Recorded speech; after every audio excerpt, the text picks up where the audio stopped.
जहाँ पे एक 145 करोड़ लोग रहते हैं, यहाँ रिजेक्शन ही रिजेक्शन होगा।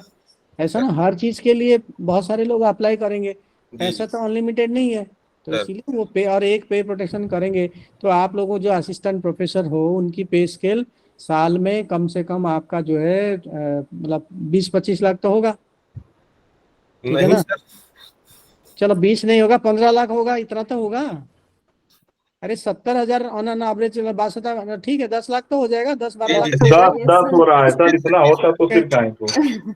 कोई बात नहीं, अगर 10 लाख है, ऐसा है, 10 लाख अगर है तो 20 लाख हो गया, 2 साल का 20 लाख हो गया ना। तो 20 लाख अगर आपको सर देते हैं तो ऐसे तो हर कोई लाइन में रहेगा कि भाई 20 लाख हर किसी को चाहिए पे प्रोटेक्शन। तो यूजीसी उसमें राइट। फिर क्या करते हैं, quality of your research proposal, जो आपने रिसर्च करते हो जिस टॉपिक के ऊपर, उसकी जो क्वालिटी है उसको देखते हैं। अगर वो अच्छी क्वालिटी का होगा, कोई कंटेम्प्रेरी होगा, कोई मॉडर्न मतलब होगा, प्रोग्रेसिव होगा, ओरिजिनल होगा, इनोवेटिव होगा, उस केस में वो आपको कंसिडर करेंगे। Okay. Sir PhD sir thank you. PhD करने जाने के लिए जो हम लोग को ये पे प्रोटेक्शन या जो भी करना पड़ रहा है, तो हमको ये हमारी जो संस्था हमको चयन करके भेजी, जैसे हम लोग का लोक सेवा आयोग है, उससे लेना पड़ेगा कि नहीं नहीं, आप वहां से? कॉलेज से लोग जो लोकसभा आयोग जो है, एक बार आपको सिलेक्ट कर लिया उनके बाद खत्म, जहाँ पे अभी आप कॉलेज ज्वाइन कर लिए उस कॉलेज वाले आपको भेजेंगे प्रॉपर चैनल से। सर मेनली जैसे हम लोग का जो भी कुछ होता है लोक सेवा, मतलब वो निदेशालय जो होता है, वहां से बोलते जाइए, वहां से परमिशन लेके आइए, अगर वहाँ वो परमिशन देगा तो हम लोग देंगे कॉलेज वाले। वो देखो, कई बार वो डिस्करेज करने के लिए आपको इधर उधर भगाते हैं। ठीक है, उनकी जी इंटेंशन रहता है कि वो आपको परेशान करें। तो ये सब चीज जो है आप मान के चलो कि ये तो सब कॉलेज में प्रिंसिपल कैसा है, वो किस तरह डील करता है, वो कितना पढ़ा लिखा है, वो खुद रिसर्च किया कि नहीं किया है, वो सब चीज भी बहुत मैटर करता है। आजकल ये सब चीजों के ऊपर मैं कोई कमेंट नहीं करना चाहता हूँ, क्योंकि मेरा वो सही नहीं रहेगा। मतलब ऐसा है, आप लोग कॉलेज में करते हो, मुझे भी पता है कि कॉलेज में क्या होता है। इसीलिए वो सब चीजों को तो झेलना पड़ेगा आपको तो करके। मतलब अगर वो कोई कहते हैं तो आप उसको राइटिंग में कह सकते हो कि आप राइटिंग में दिखाओ कि कहाँ पे मुझे यूजीसी पे प्रोटेक्शन के लिए स्टेट पब्लिक सर्विस कमीशन से परमिशन लेना पड़ेगा, ये कहाँ लिखा है। मुझे दिखा दो, बस इतना ही मुझे चाहिए और कुछ नहीं। अगर वो लिखा हुआ है तो ठीक है, आप पब्लिक सर्विस कमीशन से ले लो, और वो खुश होंगे, उनकी पैसा आप ना ला के यूजीसी से ले रहे हो तो खुश होंगे। 2 साल का 20 लाख उनका बच गया, है ना जी नहीं। सर। जी जी। तो वो तो खुश होंगे आपको छोड़ने के लिए कि ठीक है भाई, आप अगर पे प्रोटेक्शन ले रहे हो वहां से 20 लाख तो हमारी बच गया। बट ओके ऐसा सर। ना आजकल ऐसा है, देखो बहुत सारे मैटर करता है ये चीज कि मैनेजमेंट आपकी कॉलेज का कैसा है, प्रिंसिपल खुद कितना पढ़ा लिखा है, वो खुद कभी रिसर्च किया है या नहीं किया है। ठीक है ना। तो जो लोग रिसर्च करते हैं उनको रिसर्च की इंपॉर्टेंस पता है। जो लोग कभी नहीं किए हैं वैसे जुगाड़बाजी करके प्रिंसिपल हो गए, उसको लगेगा सारे ऐसे ही है बस। ठीक है ना, जैसा कलर की चश्मा पहनोगे दुनिया आपको उसी तरह रंगीन दिखेगा। ठीक है ना, जो जिसका रिसर्च की बैकग्राउंड है उसको समझ में आता है रिसर्च करना कितना इंपॉर्टेंट है, उससे क्या फायदा है क्या नुकसान है। तो बाकी सब लोग रिसर्च के बारे में ज्यादातर जानते नहीं है। तो ये एक समस्या है, जिसलिए आपको सपोर्ट नहीं करते हैं। बट रहना तो आपको, देखिए, उसी जगह पे रहना है। नहीं रहना है जी फिर जी। कहीं और अप्लाई करो, अच्छी जगह चले जाओ, कौन आपको रोक रहा है। जी सर।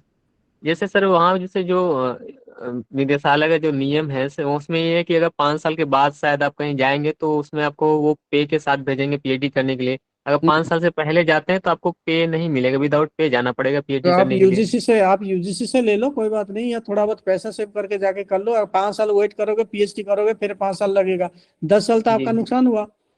जी जी सर। तो जितने जल्दी आप पीएचडी करोगे उतने आप एसोसिएट प्रोफेसर के लिए, सीनियर स्केल के लिए जल्दी एलिजिबल हो जाएंगे। जल्दी एसोसिएट होगे जल्दी प्रोफेसर हो जाओगे। ठीक तो है ना। अच्छा सर, अगर इस केस में अगर हम पहले कहीं जाते हैं तो हमको यूसी पैसा देगा काले ओ सर? दे सकता है, देगा मैं नहीं कहूंगा, क्योंकि मैंने हाँ कहा कि हाँ। बहुत कंपटीशन होता है, ये नहीं कि जी जितने जी। लोग अप्लाई करते हैं सबको सबको मिल मिलता जाए। है। जी ठीक जी है ना, सर। वो आप theoretically you are eligible to get pay protection from UGC, provided you satisfy their conditions. हर जगह पे कंपटीशन होता है, उस बेसिस पे जाके सिलेक्शन होता है। ओके सर, इसका क्राइटेरिया क्या है अप्लाई करने, कुछ है आपके पास सर ऐसे, या फिर आप कोई साइट? यूजीसी, मेरे पास कुछ भी नहीं है, आप यूजीसी का जी सर। वेबसाइट को जाओ, पे प्रोटेक्शन का जैसे सर्च करोगे तो वो सारे कंडीशन आपको आ जाएगा। आजकल किसी को कुछ पूछने की जरूरत नहीं है। आपके ओके पास सर। अगर स्मार्टफोन है आप सर्च करके देख सकते हो आराम से, पता कोई जरूरत नहीं पड़ेगी किसी की। Okay. Okay sir, thank you sir. बाकी सब कहाँ गए? 96 हो गए बस अभी, और सब कहाँ गए? 15 मिनट का एक्चुअली ब्रेक दिया था। एक्चुअली सर क्लास 11 बजे से स्टार्ट होता है ना, सब लोग उसी लिए वेट कर रहे होंगे, तो जो मुझे टाइमिंग बता था देते दिया कि गया। सर 11 बजे स्टार्ट होगा, मुझे क्यों कहा? मैंने जब 15 मिनट कहा तो सब लोगों ने चुप रहा। हम्म। हाँ, जो टाइमिंग पहले से मतलब चलता आया सर, वही मतलब 11 से चलता है सेकंड वाला क्लास, तो मे भी सब लोग इसलिए वेट कर रहे होंगे। सर ये यूजीसी केयर लिस्ट और ये यूजीसी अप्रूव्ड जनरल जो होते हैं, हम्म। तो सर क्या यूजीसी केयर लिस्ट में ही होना चाहिए या यूजीसी पीयर रिव्यूड में भी अगर है तो तभी एपीआई में कैलकुलेट होगा? एयर लिस्टेड जो जर्नल्स होते हैं उनका बीच बीच में सिलेक्शन होता है, कुछ लोग मतलब जर्नल्स को इंक्लूड करते हैं, कुछ लोगों को निकाल देते हैं, वो करते हैं। अप्रूव्ड और केयर लिस्ट दोनों सेम है, उसमें कोई फर्क नहीं है। Thank you sir. कई बार लोग इतना लंबा लिस्ट ना कह के कहते हैं यूजीसी अप्रूव्ड जर्नल्स, बस वो ठीक है। एयर लिस्ट पे वो लोग नहीं, तो बहुत सेम है, कोई फर्क नहीं दोनों में। Okay, thank you sir.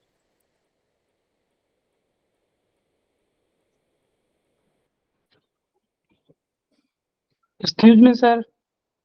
बताएं। सर रेफर्ड जर्नल और पीयर रिव्यूड जर्नल में क्या सर डिफरेंस होता है सर, थोड़ा बताइए। कुछ नहीं होता, peer reviewed journal, referred journal वो सब सेम होते हैं। रेफर्ड जर्नल में क्या होता है कि ज्यादातर जो जिनकी इम्पैक्ट फैक्टर वगैरह ज्यादा होता है, और मतलब बहुत सारे लोग ऐसे ना, बहुत सारे जर्नल है जो लोग जुबान पे जानते हैं, ठीक है, जिनकी इम्पैक्ट फैक्टर अच्छा होता है जिनको, तो उसको रेफर करते हैं। पीयर रिव्यू कहते हैं जब आपकी पेपर को कोई दूसरे लोग रिव्यू करते हैं, स्टडी सर तो करते हैं। सर रेफर्ड जर्नल भी तो रिव्यू किया जाता होगा सर। सुनो, all refereed journals are peer reviewed, but all peer reviewed are not refereed. समझ में आ रहा है? Yes sir. सर अच्छा इम्पैक्ट फैक्टर कितना माना जाता है? ऐसा है, 0.5 भी बहुत इंपॉर्टेंट है, वो डिपेंड करता है सब्जेक्ट टू सब्जेक्ट। अगर कोई हिंदी लिटरेचर का कोई 0.5 भी होगा तो भी बहुत बढ़िया है वो, आप समझे? तो उस इम्पैक्ट फैक्टर वो सब चीजों में आप मत पढ़ो। आप सिंपल देखो कि जो जर्नल में आप पब्लिश करते हो उसकी क्रेडिबिलिटी क्या है, एज पर द स्कूपर्स, as per the UGC list, बस। वो सब इम्पैक्ट फैक्टर ज्यादा होगा, फिर वहां पे कंपटीशन भी तो ज्यादा होगा पब्लिश करने के लिए, और आप लोग अभी बिगनर हो, तो आप वो सब चीजों में ना जाओ। आप देखो कि वो स्कूपर्स इंडेक्स्ड है या यूजीसी केयर लिस्टेड है, बस इतने ही आपको चाहिए और कुछ नहीं चाहिए। सर हमने सुना था कि यूनिवर्सिटी में आप एसोसिएट के लिए अप्लाई करते हैं तो यूजीसी केयर लिस्ट ही आपके होने चाहिए रिसर्च पेपर। अगर यूजीसी केयर लिस्टेड नहीं है, स्कूपर्स है, तो वो बहुत बढ़िया और बहुत ज्यादा बढ़िया हो जाएगा। तो आप सीधा यूजीसी को छोड़ो और स्कूपर्स को फोकस करो, बस। अच्छा, ठीक है ना? आप यूजीसी के चक्कर में क्यों पड़ोगे? आप स्कूपर्स इंडेक्स हो जाएगा तो यूजीसी वाले अपने आप चुप हो जाएंगे। तो सर ऐसा नहीं है कोई नियम? मैंने कहा ना आपको, ऐसा ना, आप अमेरिका के लिए ट्राई करो। आप लंदन हो के अमेरिका क्यों जाओगे? सीधा नॉन स्टॉप में अमेरिका चले जाओ, बात खत्म। सर इस स्कोपस के लिए लिस्ट कहाँ से मिलेगी हमें, कैसे सिलेक्ट करेंगे स्कोपस? यूजीसी का वेबसाइट चले जाओ, वहां पे list of scoopers index journals का नाम है। डायरेक्टली स्कूपर्स भी आप विजिट कर सकते हो। बहुत सारे यूनिवर्सिटी है, जैसे जेएनयू है, जेएनयू में हर सब्जेक्ट का स्कूपर्स लिस्टेड जर्नल्स का नाम उनकी डिपार्टमेंट की वेबसाइट पे है। अगर आपकी यूनिवर्सिटी ने कुछ नहीं किया है तो आप जेएनयू का, मान लो जैसे आप हिंदी का हो, अब हिंदी डिपार्टमेंट की वेबसाइट पे जाओगे, उन्होंने list of scoopers index journal जो है हिंदी डिपार्टमेंट वालों ने किया है, तो आप उसको पढ़ लो, वो इंडिया के लिए सबके लिए एप्लीकेबल है। Yes sir, thank you sir. Okay sir, thank you sir. ठीक है, और क्या जानना चाहते हो? अभी 123 हो गए, 26 हो गए, चलिए और 100 लोग अभी बचे हैं, बताइए और क्या जानना चाहते हैं? सर अगर रिसर्च पहले छोटे एरिया की है सर, मेरी सोशियो इकोनॉमिक कंडीशन के ऊपर रिसर्च है इकोनॉमिक्स में, तो अब मैं सर वही सैंपल बड़ा लेकर अगर रिसर्च करूं, जैसे ऑल इंडिया, अभी मेरा एरिया छोटा है, तो इज दैट पॉसिबल कि उससे रिलेटेड कॉटेज इंडस्ट्री? कर सकते हो। सर बट ये मैंने अभी सुना कि 5 years का रहता है इसका एफडीपी का, तो अब सर मेरे तो 5 से ज्यादा इयर्स हो चुके हैं, तो अब नहीं कर सकती या कर सकती हूँ सर? एफडीपी का मतलब सर अगर पोस्ट डॉक आगे उसमें करना है मुझे सर, जैसे आई एम पीएचडी और मेरे को अवार्ड हो गए हैं, 7 years हो गए हैं अवार्ड हुए, और मुझे उसी को सर, मुझे अभी लगता है कि मेरी रिसर्च कुछ अधूरी रह गई, इससे इतना अच्छा मैं रिसर्च नहीं कर पाई अपनी थीसिस पढ़ने के बाद, और अगर मुझे उसे रिवाइज करना है ब्रॉडर कॉन्सेप्ट को रीड करना है, फाइंड आउट करना है, तो फिर क्या करना चाहिए सर, सजेस्ट आपको मेरे हिसाब से उसको बहुत अच्छे से रिवाइज करो, न्यू डेटा को इनक्लूड करके उसको एज ए बुक पब्लिश कर लो, ICSR से बुक पब्लिशन ग्रांट ले लो, ठीक है, उसी से मिलता जुलता टॉपिक के ऊपर आप PDF करो। अच्छा सर, बुक पब्लिश कर चुकी हूँ एक बार। ठीक है, तो फिर आप उसी रिलेटेड एरिया में, जब एक बार वो पब्लिश हो चुका है फिर उसको क्यों आप छोड़ दो, कोई और टॉपिक के बारे में सोचो रिलेटेड हो, ऐसा नहीं पूरा अलग सा पूरा एक्सक्लूसिवली अलग हो जाए। तो उसी से मिलता जुलता टॉपिक, बहुत सारे टॉपिक है, आप अगर पढ़ोगे बहुत सारे इंटरेस्टिंग एरियाज है जो मैं अभी आप बताने जा रहा हूँ, बहुत सारे एरियाज है जिसमें आप बहुत इनोवेटिव ओरिजिनल काम कर सकते हैं। क्यों हमेशा वही टॉपिक के ऊपर घिसा पिटा, आप खुद बोर हो जाओगे उसको कर करके, आपको लगेगा अरे मैं क्या कर रहा हूँ। नए टॉपिक पे करोगे, थोड़ा नया इंटरेस्ट आएगा, नया जोश आएगा, तो आप कुछ अच्छे करोगे, आपको भी अच्छा लगेगा। सर नमस्कार सर, मैं प्रभात सिंह गोचर महाविद्यालय सहारनपुर से सर बोल रहा हूँ। सर मैं भी पॉलिटिकल साइंस का हूँ, तो सर जैसे पॉलिटिकल साइंस के जो स्कोपस जर्नल होते हैं वो कहाँ से मतलब उसको सर्च मैंने पहले बता दिया, आप JNU का वेबसाइट चले जाओ, SIS वालों ने सारे स्कूपर जर्नल का लिस्ट अलग अलग डिपार्टमेंट वेबसाइट पे रखे हैं, आपको कुछ नहीं करना है, उसको सिर्फ डाउनलोड करना है, वो सारे एप्लीकेबल आपके लिए। Okay sir, thank you sir. ठीक है,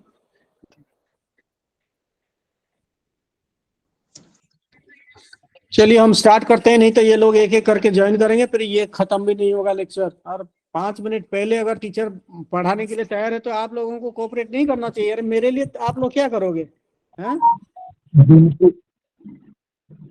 चलिए, जो हमारा जो सेकेंड लेक्चर है that is on how to write a successful research proposal. ठीक है, तो आप अच्छे रिसर्च प्रपोजल कैसे बनाओगे उसी के बारे में मैं अभी बताऊंगा, क्योंकि ज़्यादातर जो हमारा फर्स्ट सेशन हुआ है और आप लोगों का जो एक्सपीरियंस है कि इससे यही पता चलता है कि जो सिलेक्शन जहाँ पे होता है मेजर क्राइटेरिया जो है आपने किस क्वालिटी का। आप लोग अगर कुछ लोग अपनी शक्ल दिखा दोगे कोई प्रॉब्लम हो जाएगा उससे?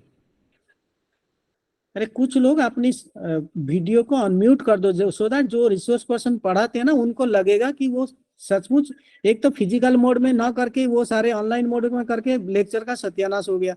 ठीक है, दूसरा कि आप लोग अगर चुपचाप सारे अपना वीडियो को अनम्यूट करोगे नहीं तो मुझे लगता है मैं जैसे दीवार को पढ़ा रहा हूँ, आप लोगों का शक्ल देखेंगे तो थोड़ा लाइवली लगता है, पढ़ाने का मन करता है। ठीक है, तो थोड़ा कोऑपरेट करो, वीडियो देखने से अपना फोटो ऑन करने से कोई आपका कुछ नहीं बिगड़ेगा, rather you will enjoy the lecture. So anyway, so मैं ये आपको बता रहा हूँ कि जितने भी सारे फंडिंग काउंसिल आप देखोगे तो सभी जो है मतलब mostly selections are made on the quality of your research proposal. ठीक है, तो इसीलिए अगर आपका होता है तो आपके रिसर्च प्रपोजल अच्छा होगा, अगर आपका नहीं होता है तो उसे रिसर्च प्रपोजल खराब होगा, ये मान के चलो, ये तो थंब रूल है।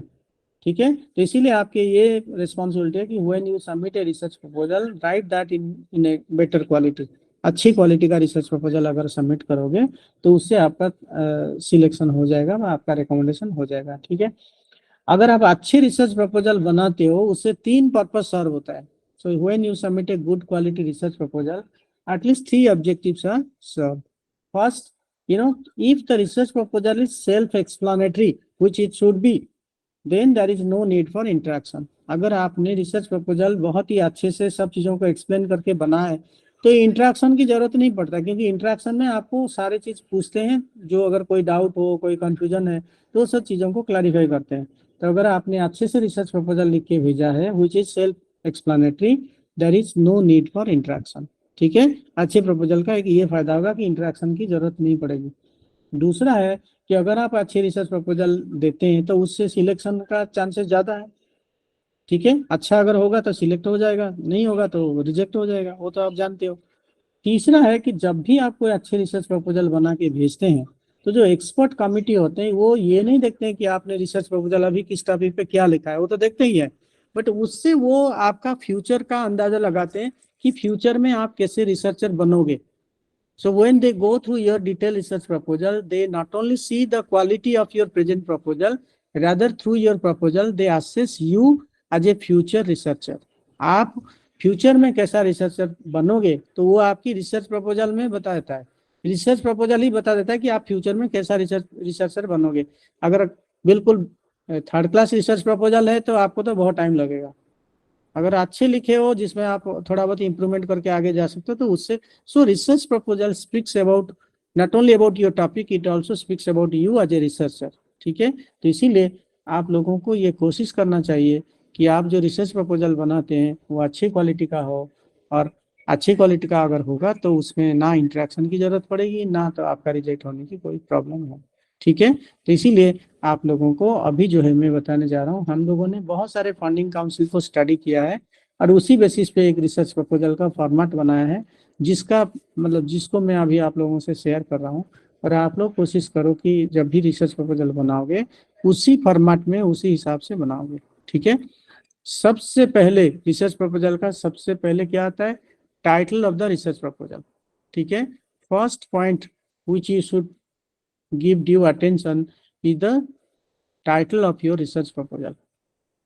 ठीक है, रिसर्च प्रपोजल का जो टाइटल है उसके ऊपर सबसे पहले आपको काम करना पड़ेगा, और टाइटल जो है बहुत अच्छे टाइटल का रिसर्च प्रपोजल होने चाहिए, क्योंकि जिसे कहते हैं ना फर्स्ट इंप्रेशन लास्ट लॉन्ग। अगर कोई भी आपकी प्रपोजल का किसी चीज को पहले देखता है, वो क्या देखता है पहले प्रपोजल का, टाइटल को ही देखेगा। ठीक है, सबसे पहले अगर आप लाइब्रेरी जाते हो, कहीं कोई बुक्स वगैरह देखते हो, तो सबसे पहले आप बुक का क्या देखते हो, उसकी कलर देखते हो ना, उसकी टाइटल देखते हो। अरे सबसे पहले आप उसका टाइटल देखते हो, अगर वो टाइटल अच्छा है तो फिर आप अंदर देखते हो कि उसके अंदर क्या चैप्टर है, क्या क्या चीज है, क्या क्या लिटरेचर है, वो सब चीज को आप देखते हो। तो इसीलिए क्योंकि सबसे पहले किसी का आंखें जो है आपके टाइटल के, आपकी प्रपोजल के टाइटल के ऊपर आएगा, तो इसीलिए आपको डबल मेहनत करके टाइटल को अच्छे बनाना है। अच्छे टाइटल बनाने के लिए आपको 3C के ऊपर काम करना है। 3C, सी का मतलब cat, C for cat, 3C के ऊपर आपको काम करना है। First C stands for clarity, second C stands for conciseness, third C stands for catchy. Sir repeat फिर से। पहला C जो है क्लैरिटी के लिए है, दूसरा C जो है कंसाइजनेस के लिए है, तीसरा C जो है कैची के लिए है। ठीक है, तो ये तीनों C के ऊपर आपको काम करना है, तभी जाके आपकी रिसर्च प्रपोजल अच्छा होगा। फर्स्ट हम स्टार्ट करते हैं जो क्लैरिटी है। ठीक है, क्लैरिटी का मतलब ये है कि जो चीज आप लिखे हो, अंदर जो लिखे हो, टाइटल आपका उसी हिसाब से होना चाहिए। ये नहीं कि अंदर कुछ लिखे हो बाहर कुछ टाइटल और है।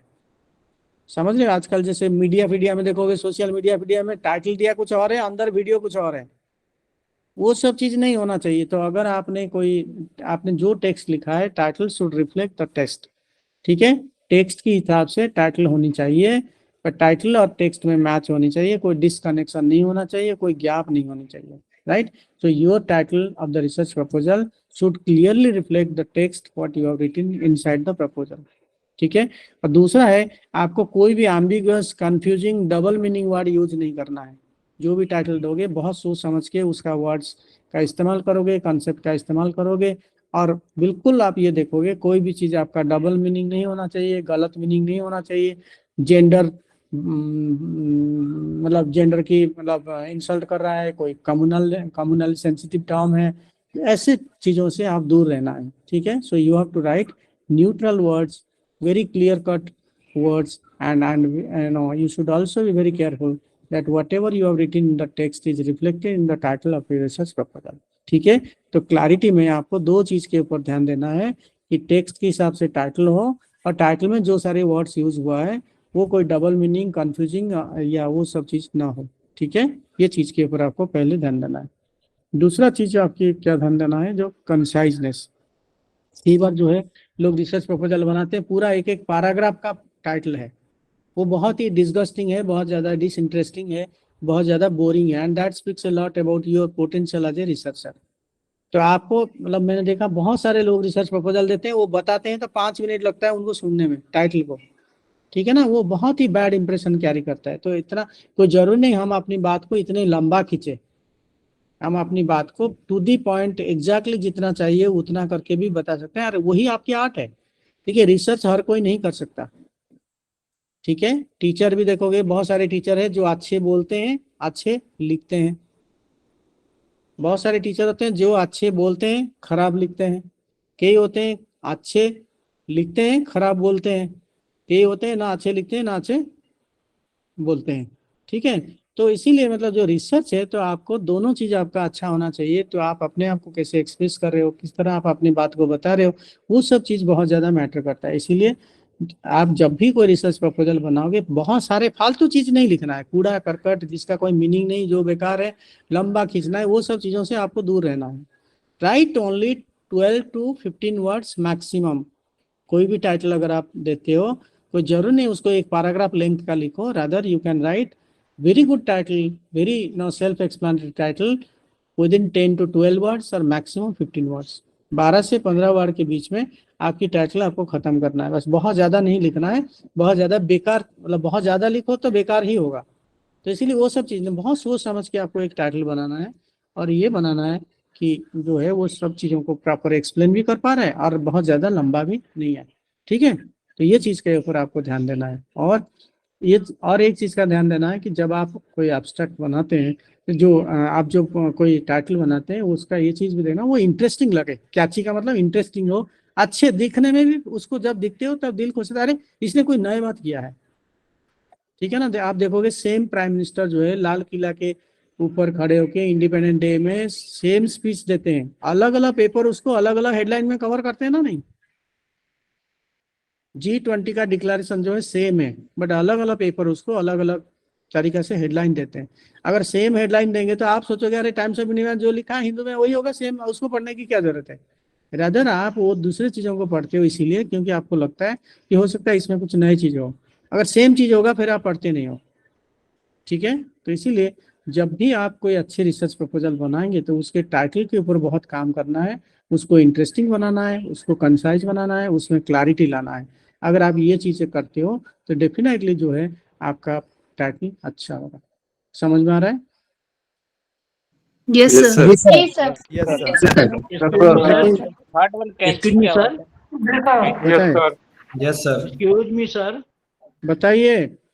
कैंची सर। सर हमने अभी चैट बॉक्स में एक टाइटल डाला है, ये हमने डिलीट के लिए चुना है और उसमें सिनॉप्सिस में, तो इस टाइटल पर थोड़ा क्या हमारे CCC हैं इसमें? ये चीज मैं अभी बता नहीं पाऊंगा, उसको देखना पड़ेगा। तो आप मुझे मेल करिए, मैं आपको मेल जो भेजूंगा तो मेरा मेल उसमें आएगा, तो आप उसको मेल करके भेजिए। ठीक है, चैट बॉक्स में डाल दिया सर इसमें। नहीं चेक बॉक्स में नहीं, आप पर्सनली मुझे मेल करिए। चेक बॉक्स से वो मतलब अभी मेरे पास टाइम नहीं होगा उसको उसी हिसाब से पढ़ने के लिए, तो better you send it through mail. ठीक है, तो एनीवे तो आपको ये चीज का जो है ध्यान रखना है। अगर जो पॉइंट मैंने आपको तीनों पॉइंट बताया अगर आप समझ गए, आप अपने टाइटल का इवैल्यूएशन कर सकते हैं कि वो चीज उसमें आ रहा है कि नहीं। ठीक है, एनीवे तो आप yes so okay, please be bilingual sir. Okay, so I said you have to focus on 3 C's. One C stands for clarity, second C stands for conciseness, and third C stands for this catchy or interesting. So you have to make your research proposal title very interesting, very concise and very clear, right? So that there is no confusion, there is no problem, and you should be absolutely sure that whatever you are saying that is good and that will be acceptable. Okay, so this is the first point you have to remember while writing a good quality research proposal. Okay, second is the abstract of your research proposal. Second important thing for which you have to work is the abstract of your research proposal, right? So you should write a very good abstract of 300 words to 350 words, and I would suggest that whenever you apply to any funding council, you just visit their website and see the abstract requirement. 300, sometimes they invite for 300 words, sometimes 350 words, maybe 500, maybe 750, maybe 1000. So it is up to the funding council.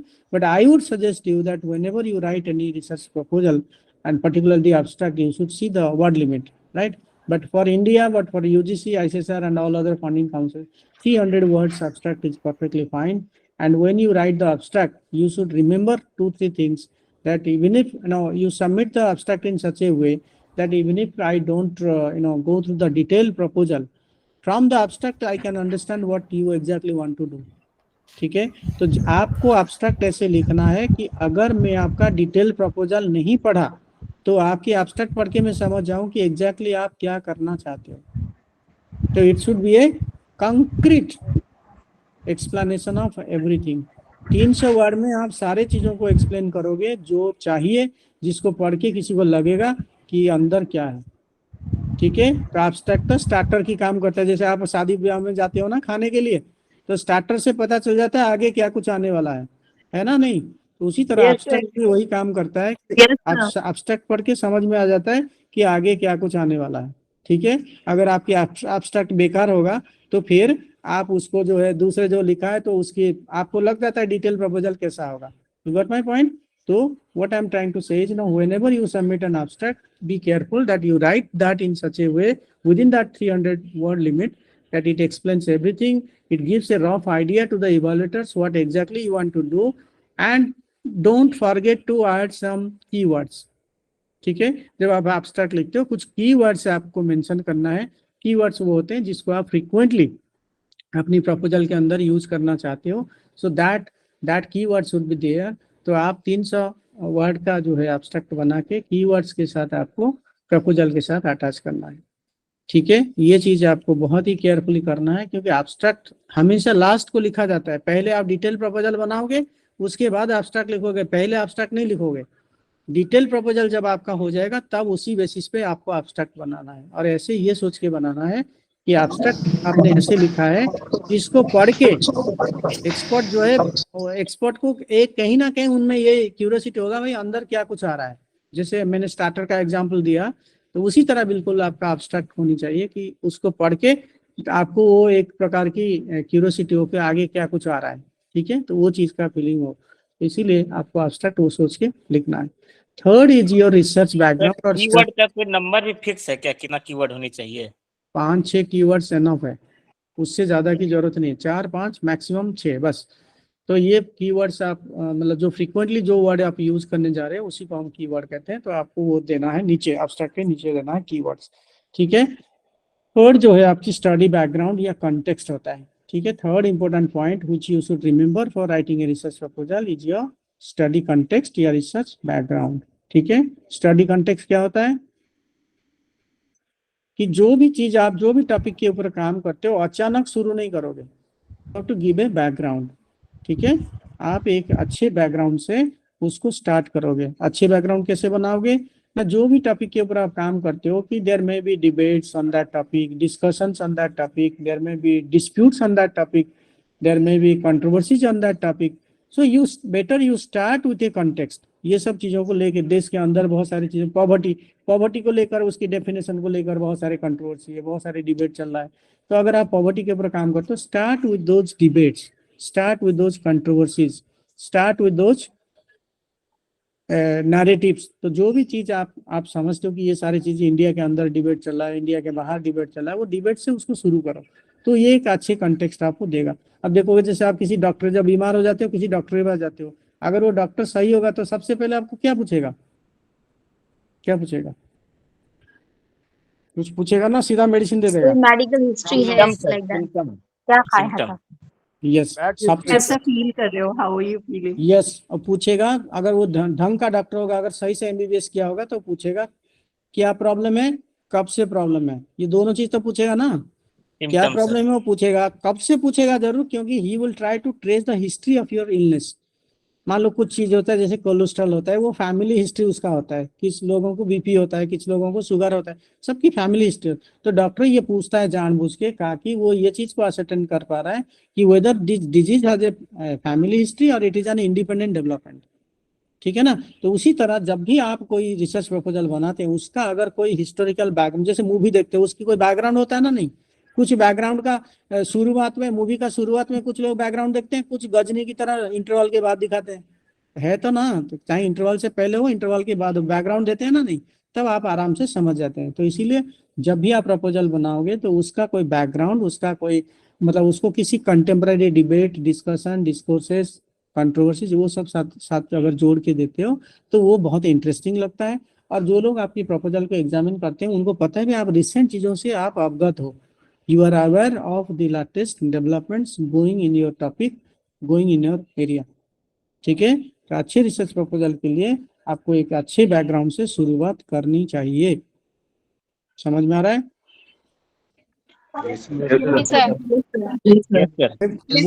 Bore तो नहीं हो रहे ना? नहीं sir, समझ में आ रहा है सबको? हिंदी इंग्लिश का कोई इशू नहीं है? आपको अच्छा लगना चाहिए, that's all, that is the only criteria. ठीक है, ओके, हाँ, नेक्स्ट जो पॉइंट है that is what is called your review of study research objectives. ठीक है, नेक्स्ट इंपॉर्टेंट पॉइंट वो है वो आपकी रिसर्च ऑब्जेक्टिव है। ठीक है, तो जब आप कोई रिसर्च प्रपोजल बनाते हो तो उसकी रिसर्च ऑब्जेक्टिव उसकी होनी चाहिए। So you should write some research objective in a very clear cut वे।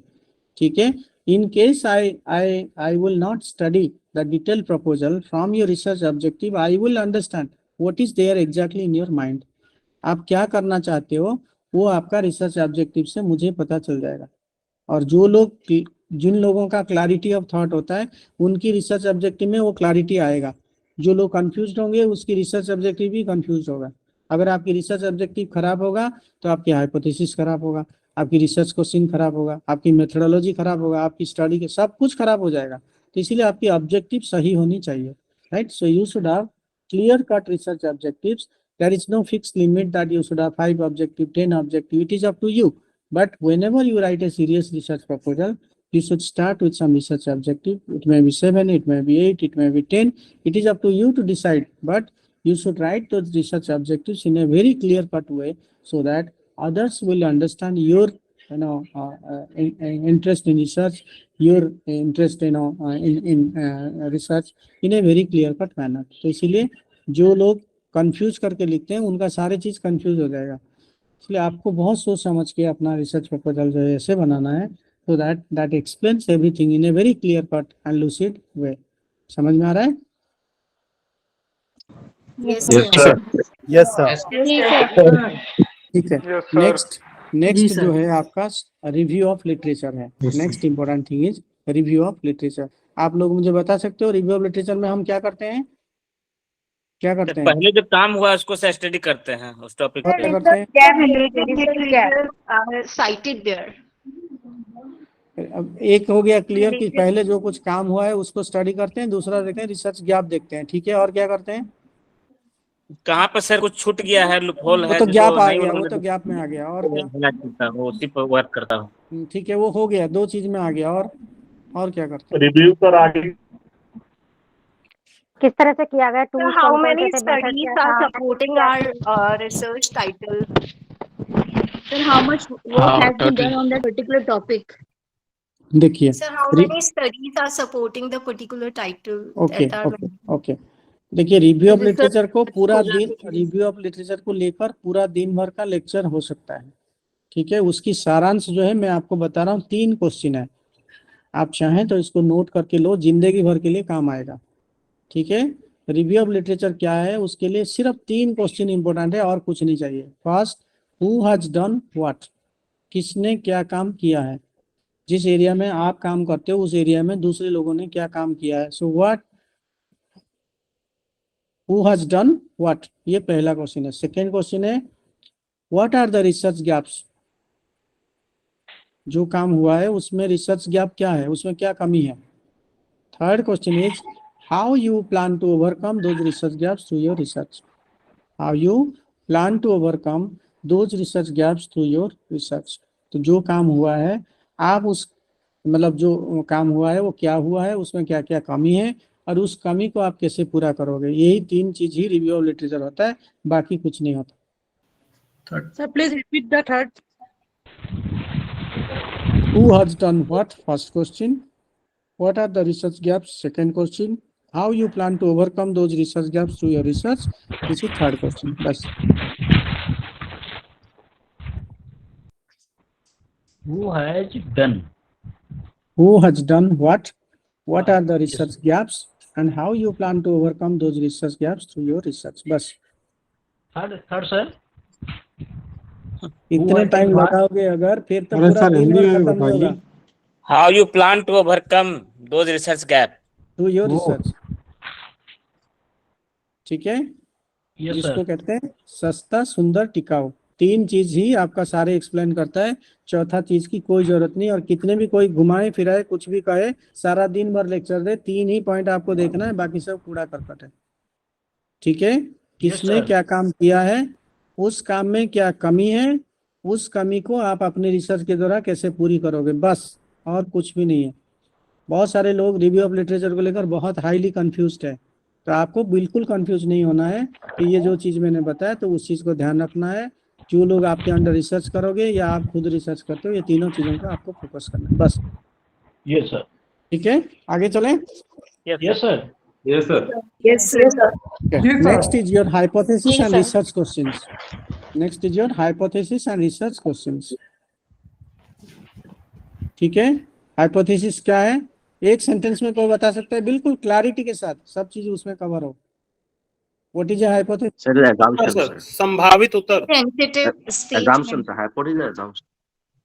खाली assumption संभावित बस। उत्तर। सर न्यूट्रल इस तरह- स्टेटमेंट इन्होंने हाइपोथेसिस। आप बताते जाओ, जो लोग अभी तक हुआ नहीं, जब हो जाएगा मैं वहीं पे इंटरवेन करूंगा। क्या होता है बताओ? Untested outcome of your research. Tentative statement of what is going to happen. Okay, पूरा कंप्लीट नहीं हुआ। आगे जा सकते हो Sir, tentative solution of research. संभावना व्यक्त की जाएगी। चलिए मैं बताता हूँ। ठीक है, आप लोगों ने ट्राई किया, बहुत अच्छा किया। मैं अभी फाइनली बताता हूँ क्या है वो। ठीक है, एक सेंटेंस में हम हाइपोथेसिस को डिफाइन कर सकते हैं कि hypothesis are solution based research assumptions which can be proved, disapproved or nullified through research।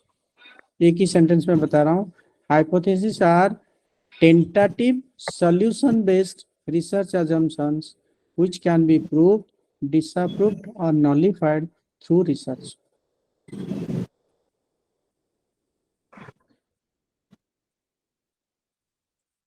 समझ में आ रहा है? हिंदी में एक बार बता दीजिए। सर हिंदी में बोल दीजिए।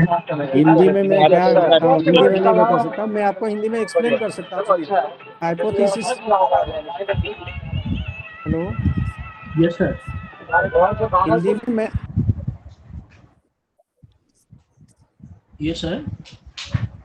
एक सेकंड जस्ट अ मिनट। तो चैट बॉक्स में लिख देते हैं।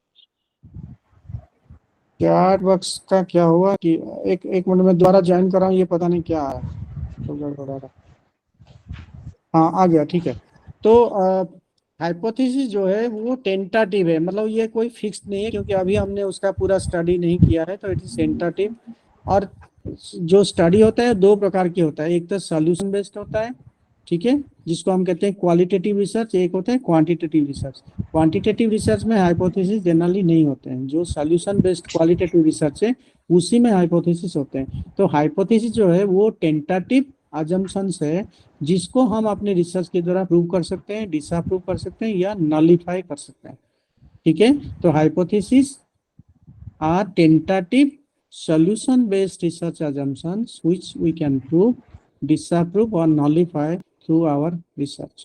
ठीक है, तो ये हाइपोथेसिस का मकसद। जैसे मैं कहूँगा कि डेमोक्रेसीज आर पीसफुल, जितने डेमोक्रेसी है सब पीसफुल होते हैं। कोई जरूरी नहीं है, आप उसको टेस्ट कर सकते हो, फील्ड में जाके रिसर्च कर सकते हो, टेस्ट कर सकते हो कि हो सकता है प्रूव हो सकता है, डिसअप्रूव हो सकता है, नलिफाई भी हो सकता है।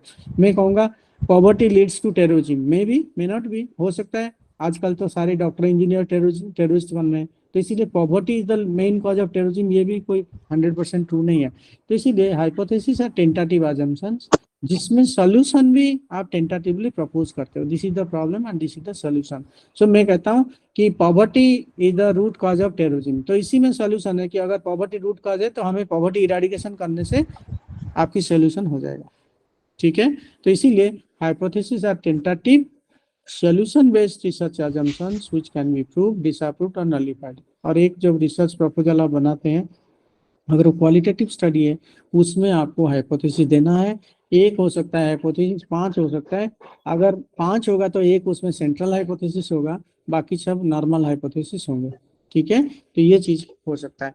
तो उसमें एक अच्छे रिसर्च प्रपोजल में आपका जो है रिसर्च क्वेश्चंस भी होते हैं। ठीक है, और इस सर किस में हाइपोथेसिस होते हैं? क्वालिटेटिव स्टडी जो होते हैं, जैसे basically qualitative solution oriented study, जैसे मान लो प्रॉब्लम ओरिएंटेड स्टडी आप करते हैं तो उसमें आप सॉल्यूशन दे सकते हैं, और वही हमारी हाइपोथेसिस होता है। ठीक है, क्वांटिटेटिव स्टडी में हमारी हाइपोथेसिस नहीं होता है। तो बेसिकली जो रिसर्च करते हैं तो उसमें बहुत सारे आपके रिसर्च क्वेश्चंस होते हैं। Research questions are different from hypothesis. ठीक है, तो रिसर्च क्वेश्चन में क्या है कि बहुत सारे जब आप काम करते हैं, बहुत सारे सवाल आपकी माइंड में है, जिसकी आंसर आपको अभी पता नहीं है। जब आप रिसर्च करते हो तब आप उसके आंसर आपको मिलता है। So research questions are those curiosities, those issues for which you don't have the answer right now. So once you go to the field and do the research, so you will come with solutions. अगर आप सारे का सारे answer लेके आते हो, well, नहीं लेके आते हो तो भी you are leaving scope for other researchers to do future research. ठीक है, but in a good research proposal you should have good hypothesis and few research questions. इसके बिना आपका रिसर्च इनकम्प्लीट है, लोगों को पता भी नहीं चलेगा कि आप क्या रिसर्च करना चाहते हो। तो इसीलिए मतलब कोई जरूरी नहीं आपकी हर रिसर्च में हाइपोथेसिस हो। मैंने बताया जैसे अगर आप क्वालिटेटिव स्टडी करते हो तो उसमें आपको हाइपोथेसिस की जरूरत है। रिसर्च क्वेश्चन आप क्वांटिटेटिव क्वालिटेटिव दोनों में आप यूज कर सकते हो, राइट। और ये तो आपका क्यूरियोसिटी बेस्ड क्वेश्चंस है कि क्यूरियोसिटी है, आपको कुछ चीज जानना है, किसी चीज का प्रॉब्लम है, आपके उसके पास आंसर नहीं है। बट हाइपोथेसिस में क्या है, आपको टेंटेटिव आंसर पता है। ठीक है, ये दोनों में ही फर्क है। रिसर्च क्वेश्चन और हाइपोथेसिस लेकर बहुत लोग कंफ्यूज होते हैं, तो उसमें कोई कंफ्यूजन नहीं है। जब मतलब इस कोई जरूरी नहीं क्वेश्चन जो है सॉल्यूशन बेस्ड हो, ठीक है। तो आपको बहुत सारे सवाल आपके मन में है जिसको लेकर आप चिंतित हो, तो आप रिसर्च करते हो तो हो सकता है आपको उसका आंसर मिले। और बहुत सारे जो हाइपोथेसिस में बेसिकली सॉल्यूशन ओरिएंटेड, आप टेंटेटिव सॉल्यूशन प्रपोज करते हो, जब उसको स्टडी करते हो, डेटा कलेक्ट करते हो, तो हो सकता है वो प्रूव हो जाए, डिसअप्रूव हो जाए या नॉलिफाई हो जाए। But overall when you do a good research proposal, you should work for hypothesis and research question. समझ में आ रहा है? सर आपने हाइपोथेसिस यूज किया, उसको सर काइंडली एक्सप्लेन करेंगे? Yes sir. एक साथ अगर सभी कहोगे मुझे समझ में नहीं आएगा। बताइए सर आपने सेंट्रल हाइपोथेसिस वर्ड यूज किया, उसको सर प्लीज एक्सप्लेन करेंगे? सेंट्रल का मतलब एक होता है मेन हाइपोथेसिस, बाकी होते हैं सप्लीमेंट्री हाइपोथेसिस। ठीक है ना, आपकी जो स्टडी है उसका मेन हाइपोथेसिस क्या है और उसी से रिलेटेड सप्लीमेंट्री हाइपोथेसिस क्या है, ये चीज आपको क्लैरिफाई करना है। अगर आप एक ही हाइपोथेसिस यूज करते हैं फिर ये सब चीजों की कोई बात नहीं आ रहा है। और क्या जानना चाहते हैं? एनीवे, तो मतलब एक अच्छे रिसर्च प्रपोजल में आपको ये क्वेश्चन देखना है कि आपका जो मतलब रिसर्च प्रपोजल होगा उसमें हाइपोथेसिस होगा, रिसर्च क्वेश्चन है। नेक्स्ट है आपकी conceptual framework. Next important point is conceptual framework.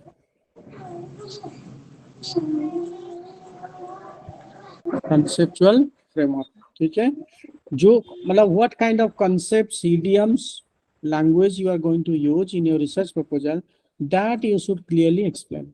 ठीक है, तो एक अच्छे रिसर्च प्रपोजल में जो जो कंसेप्ट आप ईडियम यूज करना चाहते हो वो सब आपको यहाँ पे एक्सप्लेन करना है, यहाँ पे बताना है।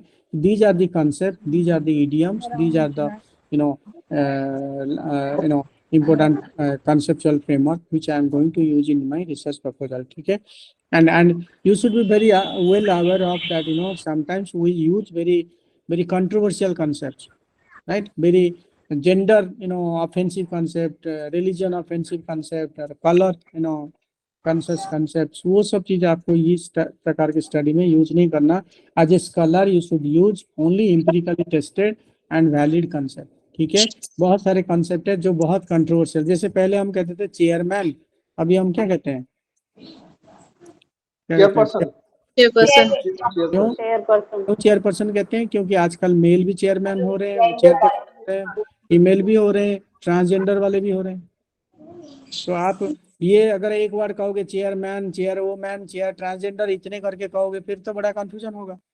तो इससे बढ़िया है कि चेयरपर्सन कहो, सारे खत्म, कोई कंट्रोवर्सी नहीं। पहले हम ब्लैक लोगों को कहते थे निग्रो, क्या कहते थे? निग्रो। अगर वो अमेरिका में रहते थे हम कहते थे अमेरिकन निग्रो। अभी हम क्या कहते हैं उनको? क्या कहते हैं? Afro American, African American, Afro American कहते हैं। इंडिया का होते हैं इंडो अमेरिकन होते हैं। तो आप जब इंडो अमेरिकन या अफ्रो अमेरिकन कहते हो तो you are not giving importance to their colour. अगर आप निग्रो किसी को कहते हो you are insulting his colour, you are insulting a person on the basis of his colour. तो ये सब चीजों को आपको अवॉइड करना है as a scholar, as a researcher. आपको कोई भी कंट्रोवर्शियल टर्म, बहुत ज्यादा मतलब जो है ऑफेंसिव टर्म, ये सब चीज आपको यूज नहीं करना है। आपको बहुत ही सोच समझ के ऐसे कॉन्सेप्ट का, जैसे आजकल गवर्नमेंट में देखोगे कहते हैं टुकड़ा टुकड़ा गैंग, लव जिहाद, ये सब हाईली कंट्रोवर्शियल टर्म्स है, ये सब चीजों से आपको दूर रहना है। Unless and until your objective is conceptual. अगर आप कोई कंसेप्चुअल ऑब्जेक्टिव के लिए रिसर्च करते हैं तो आप ये सब चीजों को यूज कर सकते हो, उसको डिबंक कर सकते हैं, but otherwise you should be very calculative. पहले हम जैसे कहते थे डेवलपमेंट, अभी हम क्या कहते हैं, उसके जगह पे क्या कह रहे हैं, अभी हम कहते हैं एम्पावरमेंट। पहले हम कहते थे बैट्समैन, अभी हम कहते हैं बैटर, क्योंकि आजकल वोमेन क्रिकेट टीम भी खेल रहा है, तो आप थोड़ी कहोगे बैट्समैन। ठीक है, तो बहुत सारे जैसे टर्मिनोलॉजी और कॉन्सेप्ट है। जैसे हम पहले जो सब वर्ड करते थे वो बहुत सारा ऑफेंसिव होता था, बहुत सारे नेगेटिव होता था। जैसे पहले हम कहते थे रेप विक्टिम, अभी हम कहते हैं रेप सर्वाइवर। ठीक है, तो बहुत सारे नए टर्म्स, नए कॉन्सेप्ट्स, नए इडियम्स हम यूज करते हैं जो एम्पिरिकली टेस्टेड है, जो नॉन कंट्रोवर्शियल है, जो कलर न्यूट्रल है, जो जेंडर न्यूट्रल है, ऐसे वर्ड हम यूज कर रहे हैं। तो क्या आप ऐसे कोई वर्ड यूज कर रहे हो कि नहीं, और फ्रिक्वेंटली आप कोई ऐसे वर्ड अगर यूज करोगे तो you have to mention that in your research proposal in under the conceptual framework. So what kind of concepts, idioms and terminologies you are going to use in your research proposal, that you must mention here. ठीक है, एक अच्छे research proposal में ये सारे concept के बारे में, इडियम्स के बारे में, लैंग्वेज के बारे में पता होना चाहिए, बताना चाहिए। ठीक है, अरे समझ में आ रहा है? जी sir. Yes, sir. Next is your research methodology. Next is your research methodology. इस सेक्शन को लेकर बहुत सारे लोगों का रिसर्च प्रपोजल रिजेक्ट होता है। रिसर्च मेथोडोलॉजी सेक्शन को लेकर बहुत सारे लोगों का रिसर्च प्रपोजल रिजेक्ट होता है, तो इसीलिए इसको ध्यान से सुनो, ठीक है, और प्रॉपर्ली इसको समझो। रिसर्च मेथोडोलॉजी में हम क्या करते हैं, क्या करते हैं? हमने रिसर्च करने के लिए क्या क्या तरीके अपनाए, तरीका बताते हैं। और एक तो ये हो गया तरीका सर, हम different methods and approaches adopted कर रहे हैं। सैंपल साइज क्या है, sample size methods, materials used, सभी कुछ ना कुछ बता रहे हो, बट सारे चीज नहीं बता रहे हो जो मतलब चाहिए आपसे बताने के लिए। सारे sir how to design research को हम कैसे डिजाइन करेंगे सर? एक हो गया डिजाइन करना, रिसर्च डिजाइन करना, और फिर sir how to research conduct होता है experimentation. Sir data source, collection of data means methods of collection of data, sample design, चलिए कुछ and then data analysis, methods used for the research and materials that are used, size क्या होनी चाहिए, ठीक है, कौन सा सॉफ्टवेयर यूज करेंगे, हम research scientific method which we are using. Okay, research methodology में हम सिर्फ 3 क्वेश्चन के ऊपर फोकस करते हैं, बस बाकी सब इधर उधर किया, सिर्फ 3 क्वेश्चन। ठीक, first question is source of data and first question is where you will get what. First question is where you will get what, कहाँ से आपको क्या चीज मिलेगा। आप कहोगे मेरा जो स्टडी है, मैं, अरे मेरा बात सुनाई दे रहा है? कुछ लोग लिख रहे हैं ऑडियो इज इनऑडिबल, क्यों? मेरा बात बाकी लोगों को no sir, you are audible sir. तो फिर आप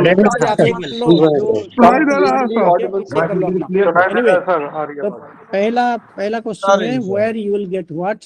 जैसे आप अपना स्टडी करते हो तो आप कहते हो my study will be primary database, secondary database, जो भी आपको सेकेंडरी डेटा यूज करो, प्राइमरी सोर्सेस आप यूज करो, कैसे भी यूज करो। तो basically in the first question you have to tell us about the data sources, ठीक है, प्राइमरी सोर्सेस, सेकेंडरी सोर्सेस है।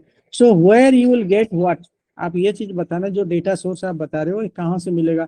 आप कहोगे मैं फलाना लाइब्रेरी जाऊंगा, फलाना एम्बासी जाऊंगा, फलाना मिनिस्ट्री जाऊंगा, जहाँ पे जाना है जाओ। You have to mention where you will get what, कहाँ से आपको क्या कुछ मिलेगा, तो आपको पहला क्वेश्चन में बताना है। तो basically in the first question you are talking us about the data sources, ठीक है। Second question is how you will collect that, how you will collect that.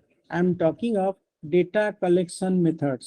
I am talking of data collection methods. आप कहोगे मैं observation करूंगा, मैं participate करूंगा, मैं interview करूंगा, मैं सर्वे करूंगा, मैं शेड्यूल बनाऊंगा, मैं क्वेश्चनर, ठीक है, जो मेथड यूज करना है करो, but you have to mention what are the data collection tools and techniques in the second question. So how you will collect it.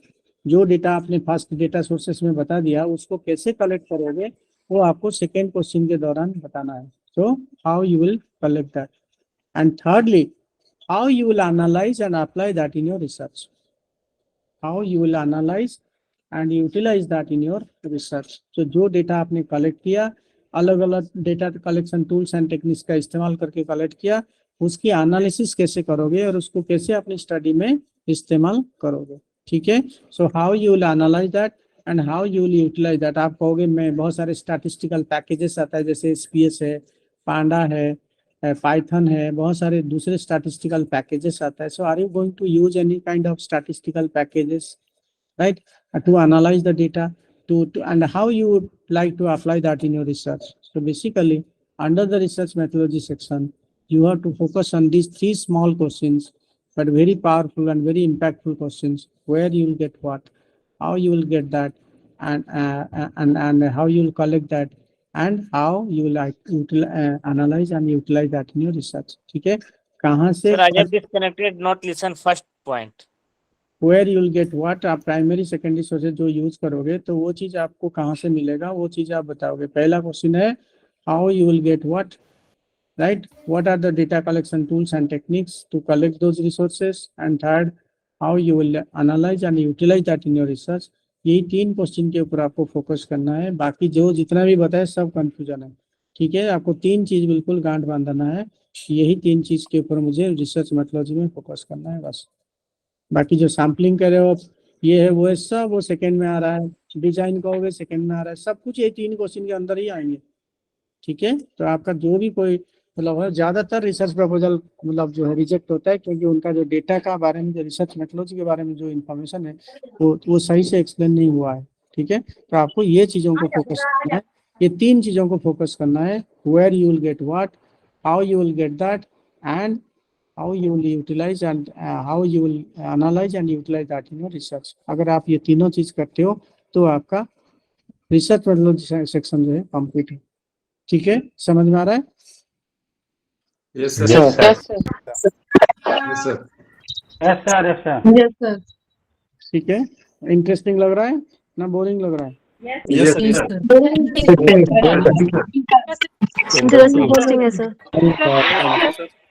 ठीक है. Next point is your study relevance. Study relevance. ठीक है. जो आप study करोगे उसकी क्या relevance है वो आपको बताना है.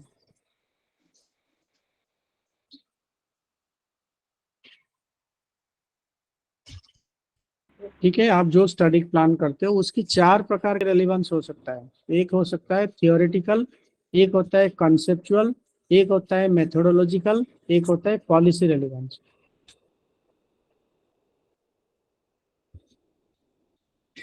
सर लास्ट वाला पॉलिसी रेलिवेंस.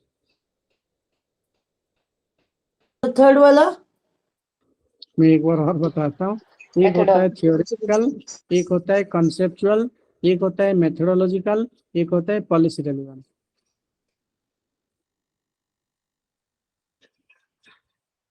ठीक है.